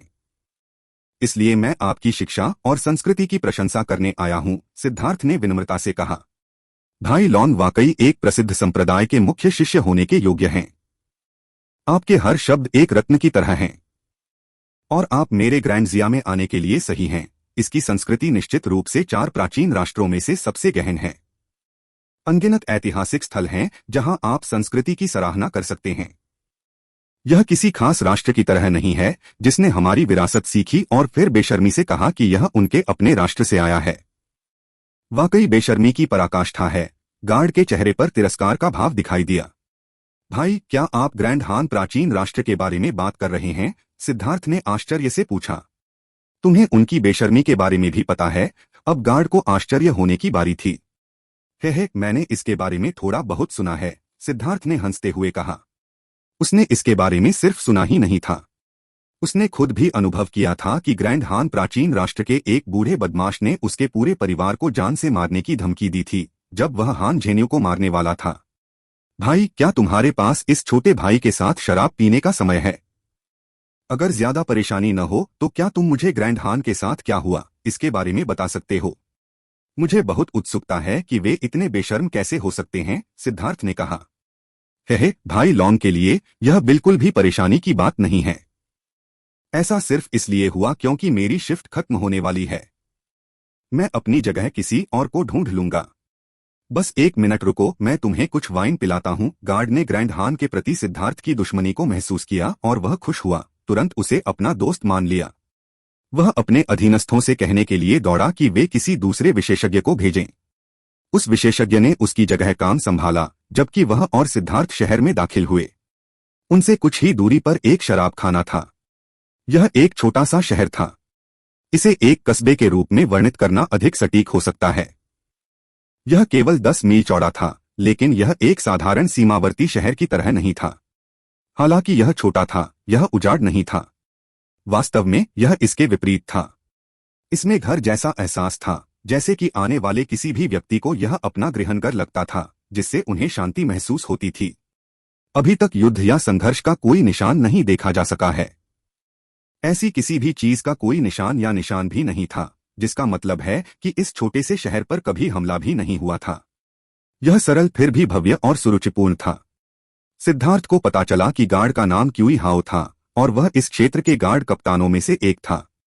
भाई लॉन्ग, यह शराब कैसी है? क्यूई हाओ ने सिद्धार्थ को शराब का एक कटोरा दिया। इसे देखते हुए सिद्धार्थ ने कहा, इसकी खुशबू समृद्ध और मधुर है। यह नाजुक है, फिर भी यह लंबे समय तक हवा में रहती है, जिससे व्यक्ति इसके बारे में सोच सकता है। इस वाइन में जो शिल्प कौशल इस्तेमाल किया गया है वह बेहद जटिल है। सामग्री चुनने से लेकर सुखाने, किण्वन, शराब बनाने, शुद्ध करने और इसे पुराना करने तक हर कदम सावधानी पूर्वक किया गया था। वाइन का सिर्फ एक कटोरा ही मेरे लिए ग्रैंड की संस्कृति की गहराई को महसूस करने के लिए पर्याप्त है। यह वाकई अद्भुत है। सिद्धार्थ अपनी प्रशंसा का नाटक नहीं कर रहा था। एक कीमियागर के रूप में जैसे ही उसने इसका स्वाद लिया, वह न केवल इसकी संरचना बता सकता था बल्कि वह इसमें निहित शिल्प कौशल का भी अनुमान लगा सकता था। ग्रैंड के लिए उनकी पिछली प्रशंसा शुद्ध बकवास थी। वह इसके बारे में कुछ भी नहीं जानता था, इसलिए वह इसकी प्रशंसा कैसे कर सकता था। वह तो बस औपचारिकता निभा रहा था। लेकिन इस शराब को चखने के बाद वह बहुत प्रभावित हुआ। दुनिया वाकई बहुत बड़ी है और हर पेशे की अपनी विरासत है। इस तरह के ग्रामीण कस्बे में आने वाली शराब का इतना परिष्कृत होना उसके लिए लगभग अकल्पनीय था। इसमें जो कारीगरी लगी थी वह परिष्कृत गोलियों से किसी भी तरह से कमतर नहीं थी। हाँ, भाई लॉन्ग वास्तव में एक सुसंस्कृत व्यक्ति है जो जुआनतियान दाओ संप्रदाय का मुख्य शिष्य बनने के योग्य है। क्यों हाओ ने सिद्धार्थ को अंगूठा दिखाया। भाई क्यूई हाओ, मुझे कुछ जानने की जिज्ञासा है, सिद्धार्थ ने पूछा। आगे बढ़ो। इस वाइन के इतने अच्छे होने का कारण सिर्फ शिल्प कौशल या सामग्री नहीं है। इसका ज्यादातर कारण वाइनमेकर है। इसे बनाते समय वाइनमेकर का दिल पूरी तरह से समर्पित था। जब मैंने इसे पिया तो मुझे अपने शरीर में एक खास तरह की ऊर्जा फैलती हुई महसूस हुई। मुझे यह समझ में नहीं आया, सिद्धार्थ ने कहा। क्यूई हाओ का जबड़ा खुला रह गया और वह फिर से बोलने में सक्षम होने से पहले लंबे समय तक आश्चर्य से सिद्धार्थ को देखता रहा। भाई लॉन्ग, तुम वास्तव में एक राक्षस हो। क्या तुम यह महसूस करने में सक्षम थे? सिद्धार्थ भी चौंक गया। क्या आप कह रहे हैं यह एक तरह की विरासत है? हाँ, यह शराब मुझे पिछली बार शाही राजधानी में जाने पर अपनी सेवाओं के लिए मिली थी। मेरे योगदान के कारण मुझे 2 जग दिए गए। उस समय मैंने अपने भाइयों के साथ एक जग पिया, जबकि मैं कभी भी दूसरा पीने को तैयार नहीं था। यह केवल इसलिए है क्योंकि मुझे आपके साथ तत्काल परिचितता का एहसास हुआ, इसलिए मैं इसे बाहर लाया। मैं आपको बता दूं, यह शराब मेरे ग्रैंड के वाइन गॉड पैलेस के शिष्यों द्वारा बनाई गई है। यह कभी भी बाजार में नहीं बिकती, चाहे आपके पास कितना भी पैसा क्यों न हो। यह केवल ग्रैंड के लोगों और कुछ कीमती मेहमानों को दिया जाता है ताकि वे इसका स्वाद ले सकें। जब उन्होंने वाइन गॉड पैलेस की बात की तो क्यू हाओ के चेहरे पर एक श्रद्धापूर्ण भाव प्रकट हुआ। क्या आप कह रहे हैं कि ग्रैंड हान के भीतर वाइन गॉड की विरासत है? वाइन गॉड सच में मौजूद है? सिद्धार्थ ने पूछा। लेकिन जैसे ही उसने यह कहा, उसे एहसास हुआ कि उसने गलत कहा था और उसने आगे कहा, मैं आपसे सवाल करने की कोशिश नहीं कर रहा हूं, लेकिन मुझे अमर और देवताओं के अस्तित्व की कल्पना करना मुश्किल लगता है। मैं आपके भगवान के प्रति असभ्य होने की कोशिश नहीं कर रहा हूं। भगवान आस्था से जुड़े होते हैं और कभी कभी एक बुरा शब्द आस्थावानों के बीच जीवन मरण की लड़ाई का कारण बन जाता है। भक्त आस्थावानों के लिए जैसे ही कोई उनके भगवान पर सवाल उठाता, वे इसे सबसे बड़ा अपमान मानते। चिंता मत करो, मैं वाइन गॉड पैलेस का सदस्य नहीं हूं। सच में मुझे भी नहीं पता कि वाइन गॉड मौजूद है या नहीं। लेकिन अगर आप शाही राजधानी में जाते हैं तो आप वाइन गॉड पैलेस के लोगों के सामने ऐसी बात बिल्कुल नहीं कह सकते। अगर आप उनकी आस्था पर सवाल उठाते हैं तो वे तुरंत दुश्मनी कर लेंगे। हालांकि वाइन गॉड पैलेस के शिष्यों को लड़ाई पसंद नहीं है, लेकिन बहस करना और उनके खिलाफ लड़ना तब तक व्यर्थ है जब तक कि आपका चेहरा लाल न हो जाए। इसके अलावा अगर आप वाइन गॉड पैलेस को नाराज करते हैं तो आप उनकी बढ़िया वाइन का स्वाद नहीं ले पाएंगे। भाई लॉन्ग, मेरी स्थिति बेहद कम है, इसलिए यह वाइन प्रशिक्षण प्राप्त शिष्यों द्वारा बनाई गई थी। उनके पास कोई उपाधि भी नहीं है, इसलिए यह स्वाभाविक रूप से सबसे निम्न श्रेणी की वाइन है। मैंने सुना है कि आंतरिक शिष्य और मुख्य शिष्य ऐसी वाइन बना सकते हैं जो किसी व्यक्ति को असीम लाभ पहुंचाएगी। वाइन गॉड पैलेस के शिष्य सुसंस्कृत और परिष्कृत हैं। वे आमतौर पर घृणा नहीं करते हैं। जब तक आप उन्हें भड़काने की पहल नहीं करते तब तक आप ठीक रहेंगे। इसके अलावा आपकी स्थिति के साथ आप राजधानी में शाही राजकुमारों और राजकुमारियों के संपर्क में आ सकते हैं। उस समय आपके पीने के लिए बहुत सारी बढ़िया शराब होगी। उस समय मुझे मत भूलना। अगर आप मुझे आनंद लेने के लिए अच्छी शराब के 2 जार देते हैं तो मुझे कोई आपत्ति नहीं होगी। अंत में क्यूई हाओ की आंखें चमकने लगीं और वह लगभग लार टपकाने लगा, जिससे सिद्धार्थ मुस्कुराया। सिद्धार्थ ने क्यूई हाओ के साथ 2 कटोरी शराब पीना जारी रखा।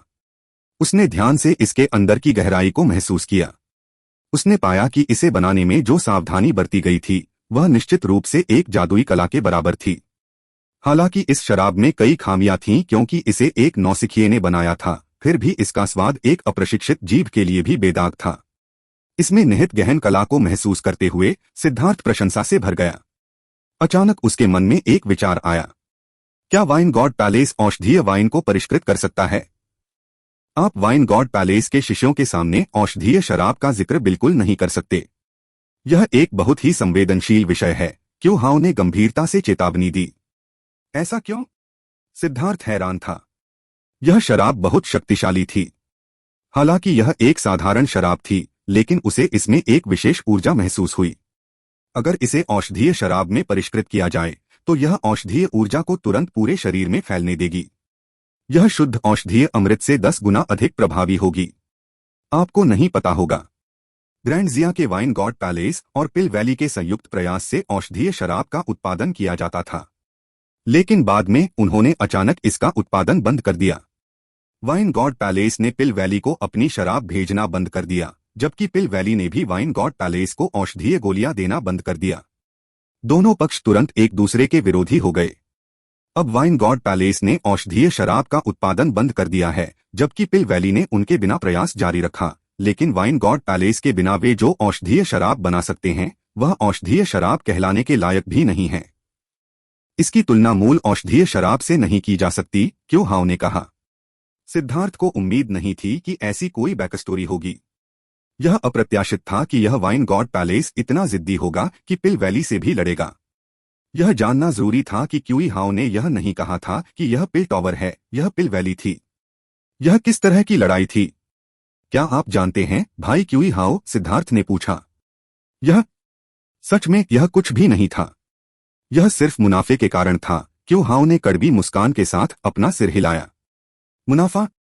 उन्हें पैसे का बंटवारा पसंद नहीं आया। क्यूई हाउ ने एक बार फिर अपना सिर हिलाया। नहीं, आप वाइन गॉड पैलेस को नहीं समझते। हालांकि वाइन गॉड पैलेस ग्रैंड जिया के भीतर रहता है, लेकिन वे वास्तव में ग्रैंड जिया द्वारा नियंत्रित नहीं हैं। वे किसी भी शक्ति से संबंधित नहीं हैं और धर्मनिष्ठ अभिमानी लोगों का एक समूह हैं। वे अपनी बढ़िया वाइन दूसरों को उपहार में दे सकते हैं, लेकिन वे निश्चित रूप से इसे नहीं बेचेंगे। आप उनकी वाइन बेचने के बारे में बात नहीं कर सकते या वे इसे वाइन गॉड के प्रति ईशनिंदा मानेंगे। लेकिन जब पिल वैली ने औषधीय शराब बनाने के लिए उनके साथ सहयोग किया तो पिल वैली के लोगों ने वाइन गॉड पैलेस के शिष्यों के शराब बनाने के तरीके पर गुप्त रूप से जासूसी करना शुरू कर दिया। वाइन गॉड पैलेस के शिष्यों ने उन्हें कई बार चेतावनी दी और डांटा, लेकिन उन्होंने अपने तरीके बदलने से इनकार कर दिया। उनके बीच संघर्ष बढ़ता गया। वाइन गॉड पैलेस के अनुयायी घमंडी हैं, जबकि पिल वैली के लोग दूसरों को नीचा दिखाना पसंद करते हैं। नतीजतन संघर्ष तब तक बढ़ता गया जब तक कि एक दिन ऐसा नहीं आया जब वाइन गॉड पैलेस ने देखा कि पिल वैली उनकी पीठ पीछे उनकी औषधीय वाइन बेच रही थी। अपने गुस्से में उन्होंने सीधे पिल वैली के लोगों को बाहर निकाल दिया और औषधीय वाइन का उत्पादन बंद कर दिया। जहां तक पिल वैली का सवाल है, उन्होंने पहले से ही वाइन बनाने की तकनीक सीख ली थी और इसलिए उन्हें इसकी परवाह नहीं थी। हालांकि जब उन्होंने अपनी खुद की औषधीय वाइन बनाना शुरू किया तो वे अचानक अचंभित हो गए। वाइन बनाने के सूत्र और प्रक्रिया को स्पष्ट रूप से जानने के बावजूद उनकी औषधीय वाइन का प्रभाव वाइन गॉड पैलेस की मूल वाइन के 10वें हिस्से जितना भी अच्छा नहीं था। उस समय पिल वैली को आखिरकार समझ में आ गया कि सच्ची कलाएं अभी भी उनके हाथों में थीं और वे मूल रूप से उन्हें नहीं सीख सकते थे। उन्होंने वाइन गॉड पैलेस के साथ चीजों को ठीक करने की कोशिश की, लेकिन वाइन गॉड पैलेस ने सीधे उन्हें भाग जाने के लिए कहा। क्यों हाउ ने हंसते हुए कहा। अद्भुत! वाइन गॉड पैलेस की ईमानदारी सराहनीय है, सिद्धार्थ ने प्रशंसा की। इस वाइन गॉड पैलेस में वाकई हिम्मत थी कि वह पिल वैली को ऐसे कठोर शब्द कहे। लेकिन हाँ, जरूर, पूरे मार्शल हेवन महाद्वीप में पिल वैली से ऐसी बात कहने की हिम्मत करने वाले लोगों की संख्या एक हाथ की उंगलियों पर गिनी जा सकती है। क्यूई हाउ ने सिर हिलाया। क्या वाइन गॉड पैलेस की रखवाली करने वाले कई शक्तिशाली साधक हैं? वे इतने साहसी कैसे हैं? सिद्धार्थ ने पूछा। मुझे नहीं पता। वाइन गॉड पैलेस के सभी शिष्य वाइन बनाने पर ध्यान केंद्रित करते हैं और उन्हें बाहरी दुनिया के साथ बातचीत करना पसंद नहीं है। लेकिन वाइन गॉड पैलेस पूरे महाद्वीप में एक बेहद खास अस्तित्व है। बड़े संप्रदायों के कई संप्रदाय के गुरु वाइन गॉड पैलेस में वाइन गॉड की मूर्ति की पूजा करने और उन्हें श्रद्धांजलि देने के लिए जाते हैं। वाइन गॉड पैलेस आमतौर पर उन्हें बदले में कुछ अच्छी वाइन देता है। ऐसा कहा जाता है कि वाइन गॉड पैलेस के विशेषज्ञों द्वारा बनाई गई शराब एक व्यक्ति को स्वर्गीय दाऊस को समझने की अनुमति दे सकती है। यह शीर्ष विशेषज्ञों के लिए बेहद फायदेमंद है, इसलिए सभी बड़े संप्रदाय वाइन गॉड पैलेस का बहुत सम्मान करते हैं। यहां तक कि पिल वैली भी वाइन गॉड पैलेस पर हमला करने की हिम्मत नहीं करती है, क्यूई हाउ ने कहा। सिद्धार्थ ने अंदर ही अंदर आह भरी। यह दुनिया वाकई बहुत बड़ी थी और इसमें कई ऐसी चीजें थीं जो उसकी कल्पना से परे थीं। यहां तक कि शराब की विरासत भी इतनी भयानक थी। मुझे निश्चित रूप से वाइन गॉड पैलेस की यात्रा करनी होगी, सिद्धार्थ ने प्रत्याशा के साथ कहा। भाई लॉन के चरित्र और ऐसे चतुर मूल्यांकन कौशल के साथ वाइन गॉड पैलेस में आपका निश्चित रूप से स्वागत किया जाएगा। यह सही है, मुझे कुछ और बात करनी थी। ग्रैंड हान के बारे में आपने फिर क्या कहा? सिद्धार्थ मुख्य विषय पर वापस आ गया। उसे लगा कि ग्रैंड हान के साथ मध्यस्थता करना बहुत मुश्किल होगा। अब इसके बारे में थोड़ा और जानना कोई बुरी बात नहीं थी। ग्रैंड हान बेशर्म अहंकारी लोगों का एक समूह है। ऐसा लगता है जैसे उन्हें लगता है कि पूरा महाद्वीप उनके द्वारा बनाया गया था, जैसे कि इस दुनिया में सभी संस्कृति और जादुई कलाओं की उत्पत्ति उनसे हुई हो। बहुत समय पहले ग्रैंड हान ने ग्रैंड जिया से सभी प्रकार की विरासत हासिल की थी। यह मूल रूप से एक सांस्कृतिक आदान प्रदान था और ग्रैंड जिया ने पीछे नहीं हटे। लेकिन फिर उन्हें अचानक एहसास हुआ कि कुछ गड़बड़ है। जब ग्रैंड हान ने कुछ सीखा तो वे कहने लगे कि वे मूल नवप्रवर्तक थे। उन्होंने यह मानने से इनकार कर दिया कि वे मेरे ग्रैंड जिया की संस्कृति को चुरा रहे थे। पहले तो यह सिर्फ कुछ ही लोग कह रहे थे, लेकिन बाद में ज्यादा से ज्यादा लोगों ने सच्चाई स्वीकार करने से इनकार कर दिया और कहा कि हमारी सारी संस्कृति उनकी है। अगर वे इतने ही बेशर्म थे तो ठीक है, लेकिन फिर उन्होंने ग्रैंड जिया पर उनकी संस्कृति चुराने का आरोप लगाना शुरू कर दिया कि हमारी तकनीकें उन्होंने ही सिखाई हैं। वे कमबख्त। खांसी। भाई लॉन, मुझे बहुत ज्यादा उत्साहित होने के लिए माफ करना। जब वह अश्लीलता करने लगा तो क्यूई हाउ को तुरंत शर्मिंदगी महसूस हुई। क्या वास्तव में ऐसे लोग हैं? सिद्धार्थ को लगभग विश्वास ही नहीं हुआ। तुम्हें लगता है कि बस इतना ही है? यह तो बस शुरुआत थी। वे और भी ज्यादा अहंकारी हो गए, ऐतिहासिक और सांस्कृतिक दस्तावेजों के साथ छेड़छाड़ करने लगे। किसी भी प्रसिद्ध चीज की शुरुआत उनसे ही हुई, चाहे वह ऐतिहासिक घटनाएं हो या प्रसिद्ध लोग। उनके अनुसार जब वाइन गॉड देवता बन गए तो वाइन गॉड ने कथित तौर पर दाओ को समझ लिया और उनके ग्रैंड हान प्राचीन राष्ट्र में ही चढ़ गए। क्यों हाउ ने गुस्से में कहा। क्या मतलब है? क्या इस तरह शेखी बघारना दिलचस्प है? सिद्धार्थ को समझ नहीं आया।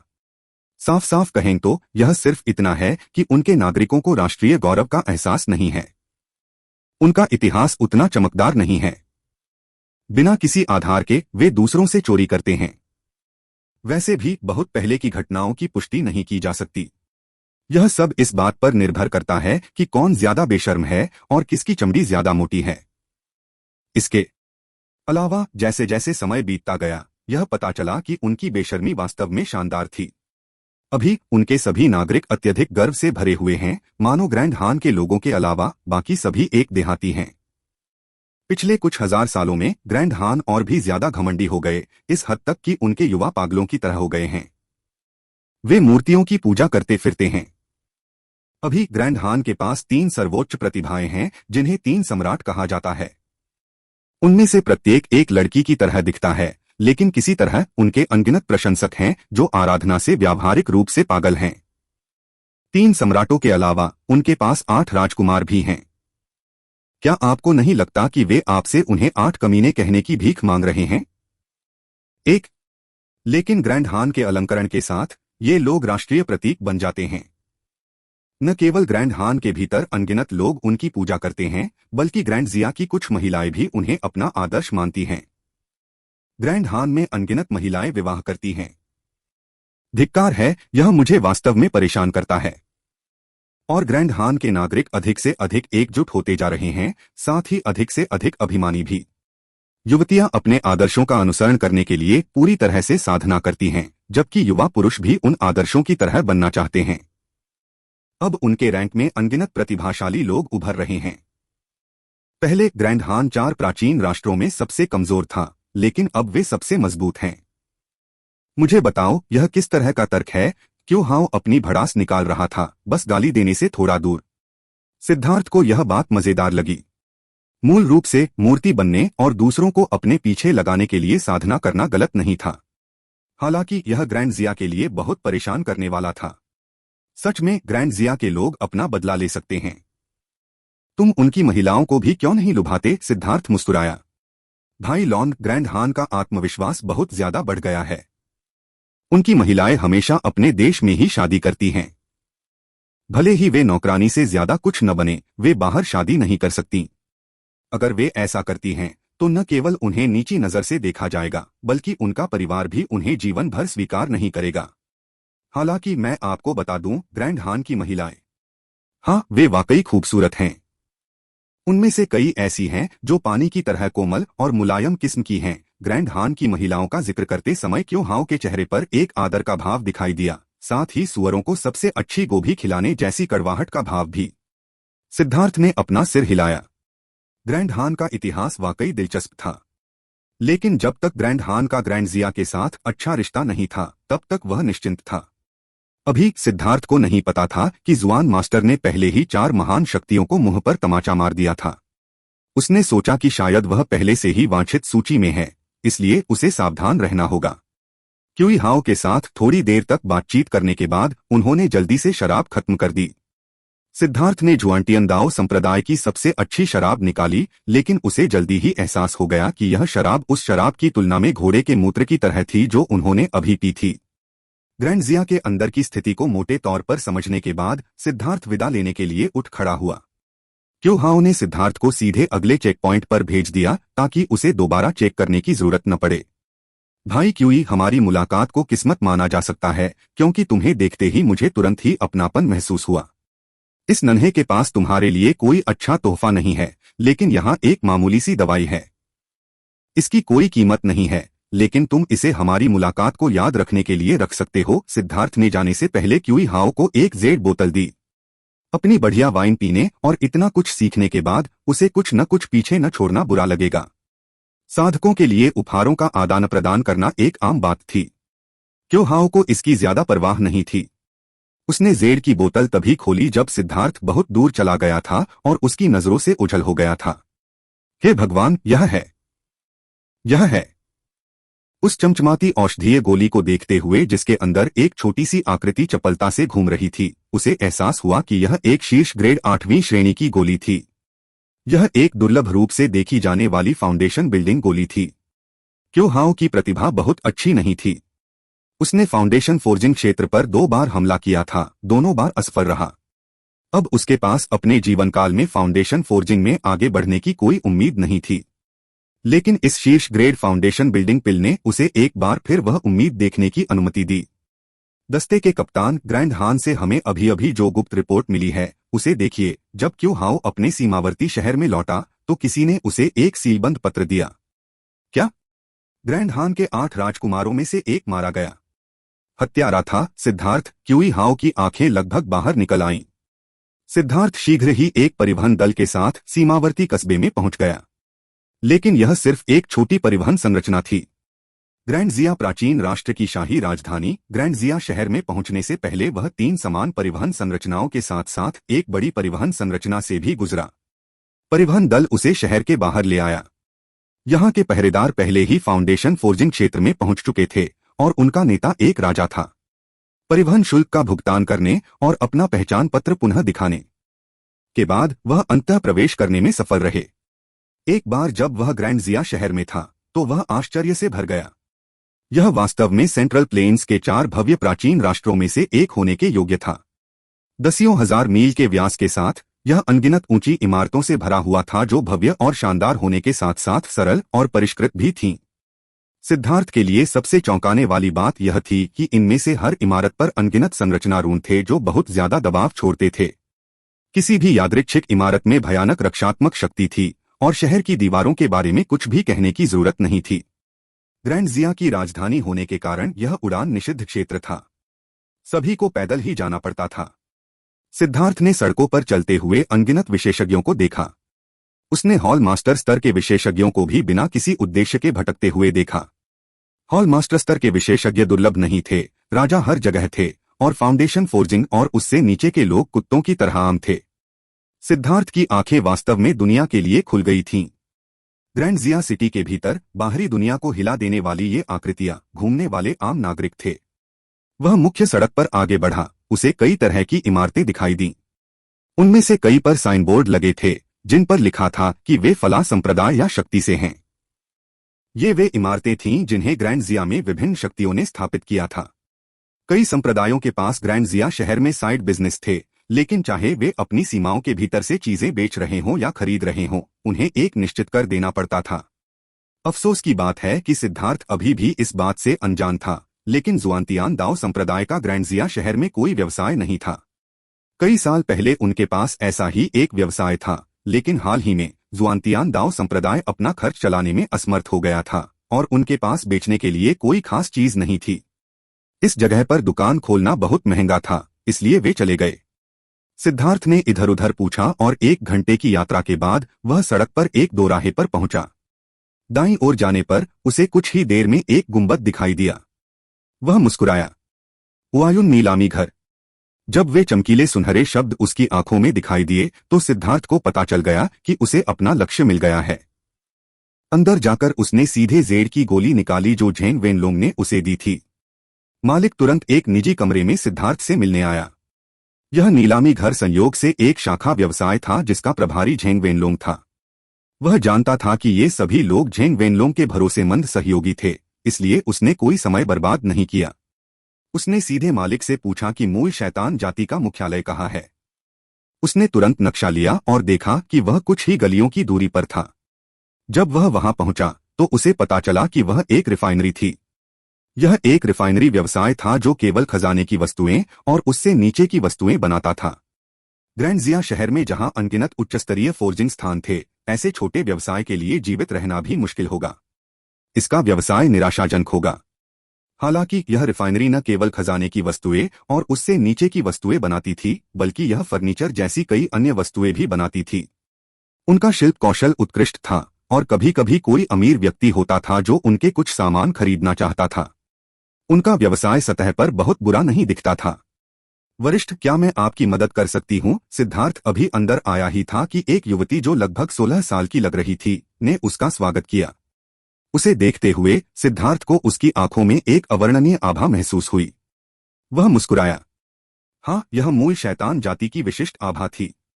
वह इससे बहुत परिचित था।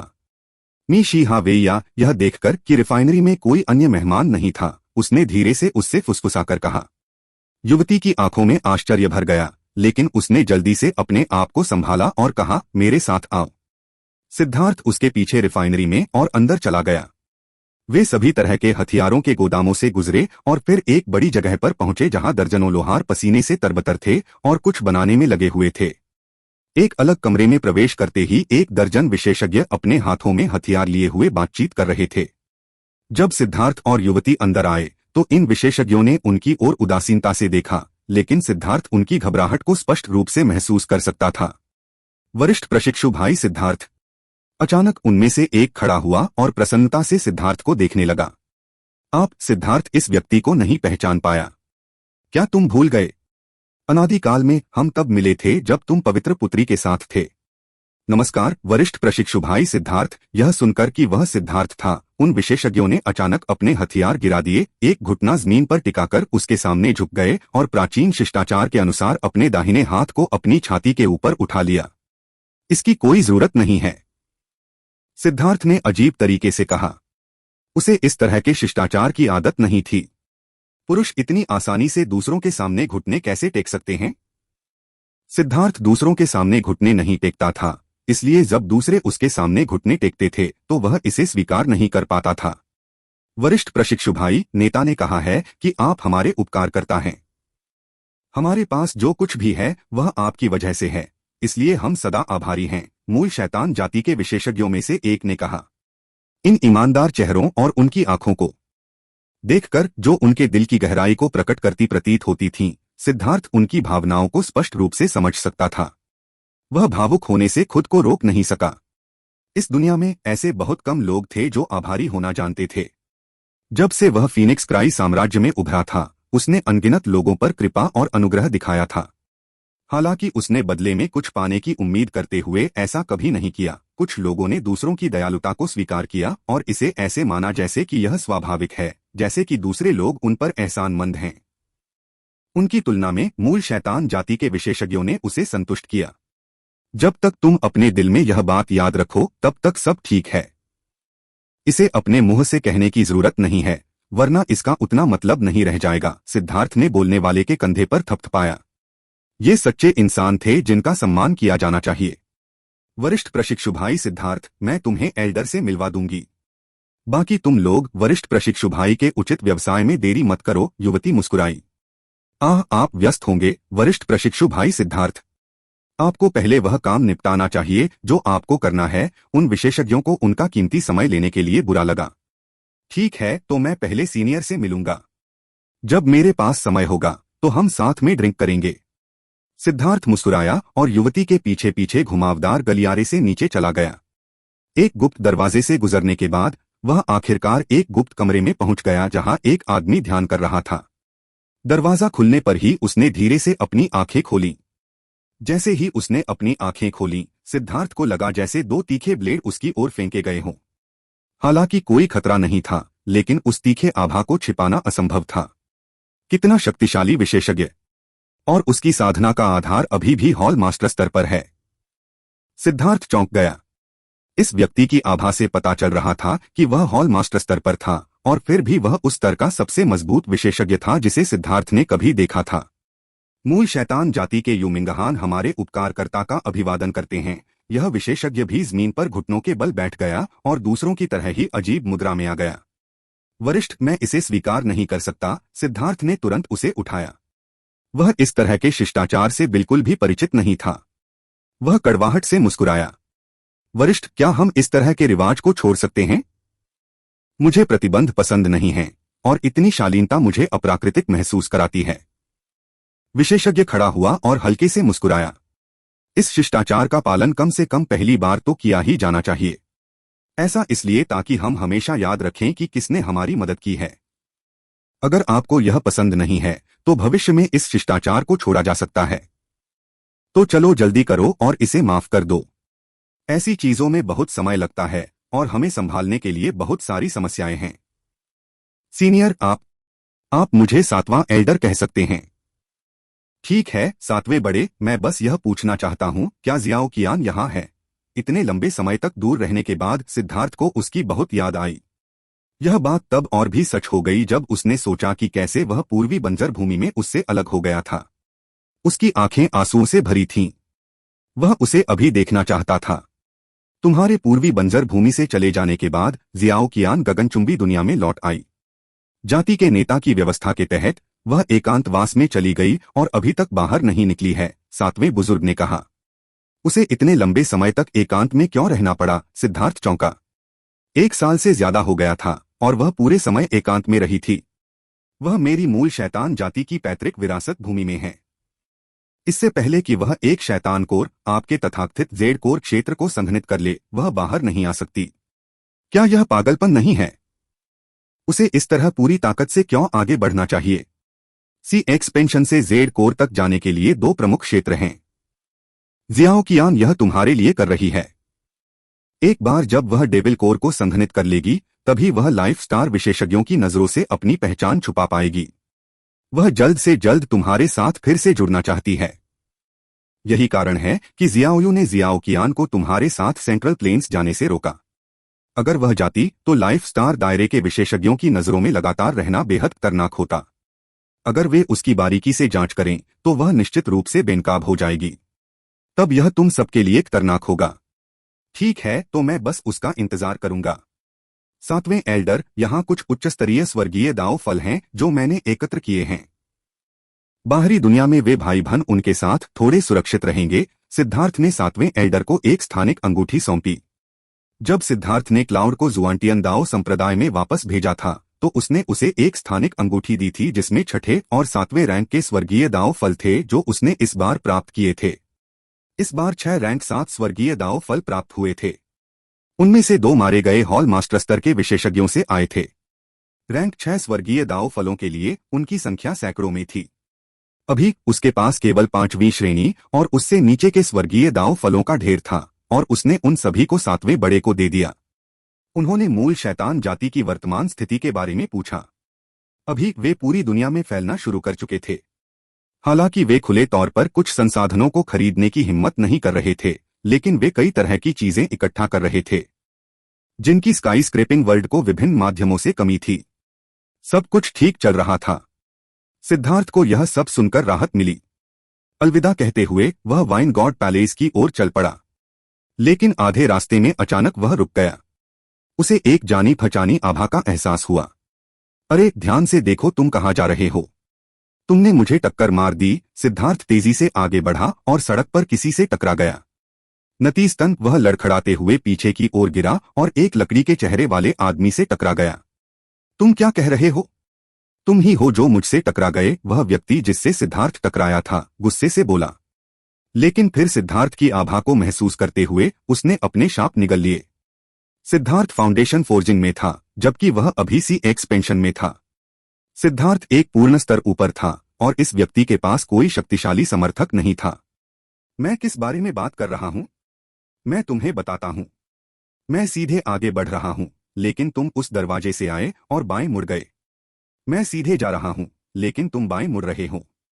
आखिर कौन अंधा है? सिद्धार्थ ने उस व्यक्ति को गंभीरता से डांटना शुरू कर दिया। इस समय सिद्धार्थ की शक्ल पहले ही किसी औषधीय अर्क से बदल चुकी थी। जब वह दूसरे व्यक्ति से टकराया था तो उसने रंगहीन गंधहीन पाउडर का एक छोटा सा टुकड़ा बाहर फेंका था जो लकड़ी के चेहरे वाले व्यक्ति से चिपक गया था। सिद्धार्थ ने उस व्यक्ति को डांटा जो उससे टकराया था। उसने अपनी आत्मा का इस्तेमाल दूसरे व्यक्ति पर नजर रखने के लिए किया। सिद्धार्थ के उससे टकराने के बाद इस व्यक्ति ने संदिग्ध रूप से इधर उधर देखा। एक पल के लिए वह उस छोटे से बाजार वाले व्यक्ति को घूरता रहा जो सिद्धार्थ लग रहा था। वह सीधे वहां से चला गया। बाएं मुड़ने वालों को सीधे जाने वाले लोगों के लिए रास्ता देना पड़ता है, समझे? क्या तुम नहीं समझे? ठीक है, मैं तुमसे बहस करने के लिए बहुत आलसी हूं। इसे मेरा मुआवजा माना जा सकता है, यह देखकर कि लकड़ी के चेहरे वाला व्यक्ति पहले ही जा चुका है। सिद्धार्थ ने उस व्यक्ति को एक औषधीय गोली फेंकी जिससे वह बहस कर रहा था और गायब हो गया। भागो मत। तुम क्या कह रहे हो? तुम ही स्पष्ट रूप से मुझसे टकराए हो। और क्या तुम्हें लगता है कि मुझे तुम्हारे मुआवजे की परवाह है? कुछ पैसे के बारे में मत सोचो। क्या बकवास है? एक नॉरिन फाउंडेशन बिल्डिंग पिल। पैसे होना वाकई बहुत अच्छा होगा। अरे अभी मत जाओ। भाई, क्या तुम मुझसे टकराते रहना चाहते हो? फाउंडेशन बिल्डिंग पिल को देखकर उसने तुरंत सिद्धार्थ की चापलूसी करने की कोशिश की, लेकिन वह बहुत पहले ही गायब हो चुका था। सिद्धार्थ ने कुछ हल्की हरकतें करते हुए लकड़ी के चेहरे वाले आदमी का दूर से पीछा किया। उसे पता था कि वह ब्लडकिल हॉल का हत्यारा था। लंबे समय तक उनके द्वारा लक्ष्य बनाए जाने और इतने लंबे समय तक उनके साथ बातचीत करने के बाद 9 स्टार हेगेमॉन बॉडी आर्ट स्वचालित रूप से उन्हें करीब आने पर भांप लेता था, चाहे वे उसे मारना चाहते हों या नहीं। यही कारण था कि सिद्धार्थ ने किसी को पता चले बिना उस पर एक निशान लगाने के लिए एक गुप्त विधि का उपयोग किया था। यह निशान संभवतः दूसरों द्वारा महसूस नहीं किया जा सकता था, क्योंकि यह आदिम अराजकता अंतरिक्ष की मिट्टी और धूल से बना था। केवल सिद्धार्थ ही इसे महसूस कर सकता था। कितना धूर्त है, वह इधर उधर चक्कर लगाने लगा है। सिद्धार्थ अचानक रुक गया क्योंकि उसे लगा कि कुछ गड़बड़ है। उसने एक चायखाने में छिपकर चाय पीने का फैसला किया। एक निश्चित दिशा में चलने से पहले उसने हत्यारे को 5 बार आसपास के इलाके में घूमते हुए महसूस किया। उसने मुझे महसूस नहीं किया। यह सिर्फ एक पेशेवर आदत है। उसे आसपास के सभी लोगों पर ध्यान देते हुए देखकर सिद्धार्थ को पता था कि वह यह सुनिश्चित कर रहा था कि कोई उसका पीछा न कर रहा हो। अंत में वह एक संकरी गली में घुस गया जो अंततः एक कैसीनो की ओर ले गई। अंदर अनगिनत लोग थे। इन शर्मनाक लोगों ने वास्तव में अपनी पहचान छिपाने के लिए एक कैसीनो का इस्तेमाल किया। सिद्धार्थ ने ठंडी मुस्कान दी। उसने अपना भेष मिटा दिया, अपना असली चेहरा दिखाया और अंदर चला गया। सर, क्या आपके पास कोई अपॉइंटमेंट है या आप बस यूं ही आ रहे हैं? जैसे ही सिद्धार्थ अंदर आया, एक उत्साही महिला उसका स्वागत करने आई, जिसने बहुत ही खुले कपड़े पहने हुए थे। उसके चेहरे पर मेकअप तांबे के सिक्के जितना मोटा था और बोलने भर से ही मेकअप पाउडर गिर जाता था। लेकिन सबसे ज्यादा दिखावटी चीज थी उसकी ड्रेस में बना स्लिट। ज्यादातर ड्रेस में सिर्फ निचला पैर ही दिखाई देता था। यहाँ तक कि वेश्यालय में रहने वाली महिलाएं भी ज्यादा से ज्यादा अपना ऊपरी पैर ही दिखाती थीं। लेकिन उसकी ड्रेस में बना स्लिट उसकी बगल तक फैला हुआ था। वह 30 साल की लग रही थी और वह कोई साधक नहीं थी। यह कैसीनो बहुत ही निम्न स्तर का था। यह कुछ निम्न स्तर के साधकों और जुआरियों को सेवा प्रदान करता था। एक व्यक्ति की जवानी कभी वापस नहीं आती और इन लोगों के पास पैसे कमाने के लिए जुए पर निर्भर रहने के अलावा कोई विकल्प नहीं था। यह उनके लिए आसान नहीं था। मैं किसी को ढूंढने आया हूं, तुम अपना काम कर लो। सिद्धार्थ ने उसे 10 सोने के सिक्के फेंके, जिससे वह खुश हो गई। दरवाजे की रखवाली कर रहे किराए के गुंडों ने देखा कि सिद्धार्थ अपने पैसे के साथ इतना उदार था और ऐसा नहीं लग रहा था कि वह परेशानी पैदा करेगा, इसलिए उन्होंने उसे अनदेखा कर दिया। सिद्धार्थ को अचानक शराब, पसीने और पैरों की बदबू ने चौंका दिया। जैसे ही वह आगे बढ़ा, उसने देखा कि एक आदमी उसे हैरानी से देख रहा था। उस आदमी ने अचानक दीवार को छूने के लिए हाथ बढ़ाया। खून से रंगी तलवार ने उसका हाथ काट दिया। उसका हाथ दीवार पर लगे बटन को छूने से बस कुछ इंच दूर था, लेकिन वह जमीन पर गिर गया। कैसीनो में मौजूद कई लोग चीखने चिल्लाने लगे और भागने लगे। सबसे पहले उन्हें लगा कि कोई कैसीनो को नष्ट करने आया है। उस व्यक्ति ने तुरंत अपना दूसरा हाथ बटन की ओर पटक दिया, लेकिन परिणामस्वरूप रक्तरंग की कृपाण एक बार फिर से बाहर निकल गई, जिससे उसका दूसरा हाथ कट गया। इस बटन का उपयोग अलार्म बजाने के लिए किया जाता था। सिद्धार्थ ने आलस से ब्लड ड्रिंकर को अपने कंधे पर टिका लिया। मैं तुम्हें एक तरकीब बताता हूं। अगर तुम्हारे पास हाथ नहीं है तो तुम अपने सिर से भी कोशिश कर सकते हो। कैसीनो में प्रवेश करते समय सिद्धार्थ ने अपना असली चेहरा इसलिए दिखाया था क्योंकि वह सही सी बताना चाहता था कि ब्लडकिल हॉल से कौन आया है। वह जानता था कि ब्लडकिल हॉल के किसी भी सदस्य को उसे पहचानना होगा। तथ्यों ने साबित कर दिया कि वह सही था, क्योंकि यह व्यक्ति केवल रक्त संघनन क्षेत्र में था। उसने उससे कुछ भी महसूस नहीं किया था क्योंकि वह एक वास्तविक हत्यारा भी नहीं था। वह केवल ब्लडकिल हॉल के एक बाहरी कार्यकर्ता के रूप में गिना जा सकता था और उसने ब्लडकिल हॉल की हत्या कलाओं में साधना नहीं की थी। उस व्यक्ति की आंखों में एक पागल सा भाव उभर आया और उसका गला अचानक फूल गया, जैसे वह चिल्लाने के लिए तैयार हो रहा हो। हालांकि वह सफल नहीं हुआ। खून हवा में फैल गया। अपने अगले जन्म में दूसरों के बहकावे में मत आना, सिद्धार्थ ने अपना सिर हिलाया। उसने बिना शरीर वाले सिर की ओर उंगली उठाई। जब उसकी आत्मा अभी बिखरी नहीं थी, तब का फायदा उठाते हुए उसने तुरंत आत्मा की खोज पूरी कर ली। सिद्धार्थ दीवार के साथ साथ चला और उसे एक साइड वाला दरवाजा मिला। अंदर घुसते ही उसे एक रास्ता दिखाई दिया जो बाहर की ओर जाता था। यह एक सामान्य पिछला दरवाजा जैसा लग रहा था, लेकिन इस मार्ग की दीवार पर एक ऐसी जगह से जहां कैसीनो में जुआ खेलने वालों की नजर साफ नहीं थी। सिद्धार्थ ने 3 बार दबाया।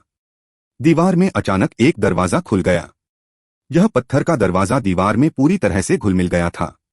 अगर आप ध्यान से देखें तो भी आप इसे खोले बिना नहीं बता पाएंगे कि यह मौजूद है। जैसे ही वह अंदर गया, पत्थर का दरवाजा तुरंत बंद हो गया। उसके सामने का रास्ता नीचे की ओर जारी रहा। ब्लड ड्रिंकर को कंधे पर उठाए सिद्धार्थ भूमिगत मार्ग से आगे बढ़ता रहा। आप ब्लडकिल हॉल के एक शिष्य ने संयोग से आगे से निकलकर सिद्धार्थ को देखा। मारे जाने से पहले उसने सिर्फ एक शब्द कहा। एक फाउंडेशन फोर्जिन विशेषज्ञ ऐसे ही गिर गया। वहां कौन है? शोरगुल से तुरंत अलार्म बज उठा और काफी लोग गलियारे के अंदर से बाहर आ गए। सिद्धार्थ ने अपना बायां हाथ उठाया और अपनी उंगली से इशारा किया। बिजली के तीर निकल पड़े। ब्लडकिल हॉल के उन शिष्यों के पास इस संकरी गली में बच निकलने की कोई क्षमता नहीं थी। वे सब उड़ गए। तुम बस लोगों पर पीछे से छिपकर हमला करने में सक्षम हो। आमने सामने की लड़ाई में तुम सिर्फ सुअर हो, सिद्धार्थ ने व्यंग्य किया। अचानक एक भयंकर आकाशीय हवा ने सिद्धार्थ पर हमला किया। यह हमला एक राजा की ओर से होना चाहिए था। स्वर्ग को विभाजित करें 3। धमाका। भूमिगत मार्ग ध्वस्त हो गया। विस्फोटित भूमि में एक उन्मत्त ऊर्जा फैल गई और यह पता नहीं चल पाया कि ब्लडकिल हॉल के कितने विशेषज्ञ मारे गए, बिना यह जाने कि क्या हो रहा था। जमीन के अचानक विस्फोट और शक्तिशाली आभा ने पूरे ग्रैंडजिया शहर को चौंका दिया। अनगिनत विशेषज्ञ यह देखने के लिए दौड़े कि क्या हो रहा है। खंडहर में विस्फोट हुआ और ब्लडकिल हॉल के राजाओं में से एक ने हमला किया। इससे पहले कि वह समझ पाता कि क्या हो रहा है, एक बिजली का तीर उसके शरीर पर लगा, जिससे शरीर में विस्फोट हो गया। अचानक एक बिजली का बोल्ट सिद्धार्थ की पीठ की ओर बढ़ा। सिद्धार्थ अभी भी खड़ा था और ब्लड ड्रिंकर उसके कंधे पर बैठा था। ठीक इसी समय हरे रंग के शल्कों से ढका एक हाथ उसकी पीठ पर निशाना साधते हुए तलवार को पकड़ लेता है। ब्लडकिल हॉल के राजा के चेहरे के भाव बदल जाते हैं। उसने कई बार तलवार खींची, लेकिन वह अपनी तलवार वापस नहीं ले पाया। अचानक उसकी तलवार तेज रोशनी से चमकने लगी। क्या तुम मूर्ख हो? क्या तुम्हें लगता है कि मैं यहाँ खड़ा रहूंगा और तुम्हें अपना किंग आइटम सक्रिय करने दूंगा? सिद्धार्थ ने व्यंग्य करते हुए ब्लड ड्रिंकर को काट डाला और किंग को मार डाला। ब्लड ड्रिंकर के हमले के बाद राजा के पास एक लाश भी नहीं थी। सच में सिद्धार्थ का यह कदम बहुत ही बुरा था। उसने जानबूझकर राजा को निराशा में धकेल दिया और फिर उसे अपना किंग आइटम सक्रिय करने का समय दिया। और जैसे ही उसने ऐसा किया, सिद्धार्थ ने हमला कर दिया, जिससे राजा को यह समझ में नहीं आया कि उसे आगे बढ़ना चाहिए या अपने हथियार को छोड़कर भाग जाना चाहिए। अपने अनिर्णय में फंसकर वह आसानी से मारा गया। इस समय अनगिनत विशेषज्ञ आसपास खड़े होकर आश्चर्य से सिद्धार्थ को देख रहे थे। उसने ग्रैंड-जिया शहर में लड़ने की हिम्मत की। क्या वह अपनी जान नहीं चाहता था? उसे पता होना चाहिए था कि ग्रैंड-जिया शहर में बल का प्रयोग करना मना था। यहां तक कि उड़ान भरने की भी अनुमति नहीं थी। जिस बात ने उन्हें सबसे अधिक चौंकाया वह यह थी कि सिद्धार्थ स्पष्ट रूप से प्रारंभिक फाउंडेशन फोर्जिंग क्षेत्र में था, लेकिन उसने एक राजा को इतनी आसानी से और बिना पलक झपकाए मार दिया था। नीचे के रून फट गए और एक दयनीय आकृति बाहर निकली। यह एक सफेद बालों वाला बुजुर्ग था जिसकी आभा अशांत रूप से उभर रही थी। एक आत्मा परिवर्तन विशेषज्ञ। इस पर खींचे गए विशेषज्ञ चौंक गए। एक आत्मा परिवर्तन विशेषज्ञ एक हॉल मास्टर स्तर का विशेषज्ञ था, लेकिन संप्रदायों के बाहर लोग उन्हें उनके दायरे के अनुसार बुलाते थे। ये लोग इस विशेषज्ञ की आभा को अत्यधिक तीव्रता से उतार चढ़ाव करते हुए देखकर चौंक गए। ओह, मुझे बहुत खेद है। ऐसा लगता है कि मैंने आपके एकांत को भंग कर दिया है। मेरी ईमानदारी से क्षमा याचना। सिद्धार्थ ने थोड़ी सी भी ईमानदारी के बिना माफी मांगी, क्योंकि वह विशेषज्ञ की आभा को देख रहा था जो लगातार नियंत्रण से बाहर ऊपर और नीचे कूद रही थी। सिद्धार्थ पफ्फट बुजुर्ग यह देखकर चौंक गया कि यह सिद्धार्थ था और वह सीधे खून खांसने लगा। वह एकांत में एक अवरोध पर हमला कर रहा था, तभी सिद्धार्थ के हमले ने उसे विचलित कर दिया। अपने ध्यान की अवस्था से बाहर आने के कारण उसकी साधना का आधार लगभग उसके नियंत्रण से बाहर हो गया। वह लगभग मर ही गया था। मरो। ब्लडकिल हॉल के आत्मा परिवर्तन विशेषज्ञ ने दहाड़ते हुए अपनी तलवार आसमान में घुमाई। जब उसने अपनी तलवार सिद्धार्थ पर मारी तो एक कान फाड़ देने वाली आवाज गूंजी।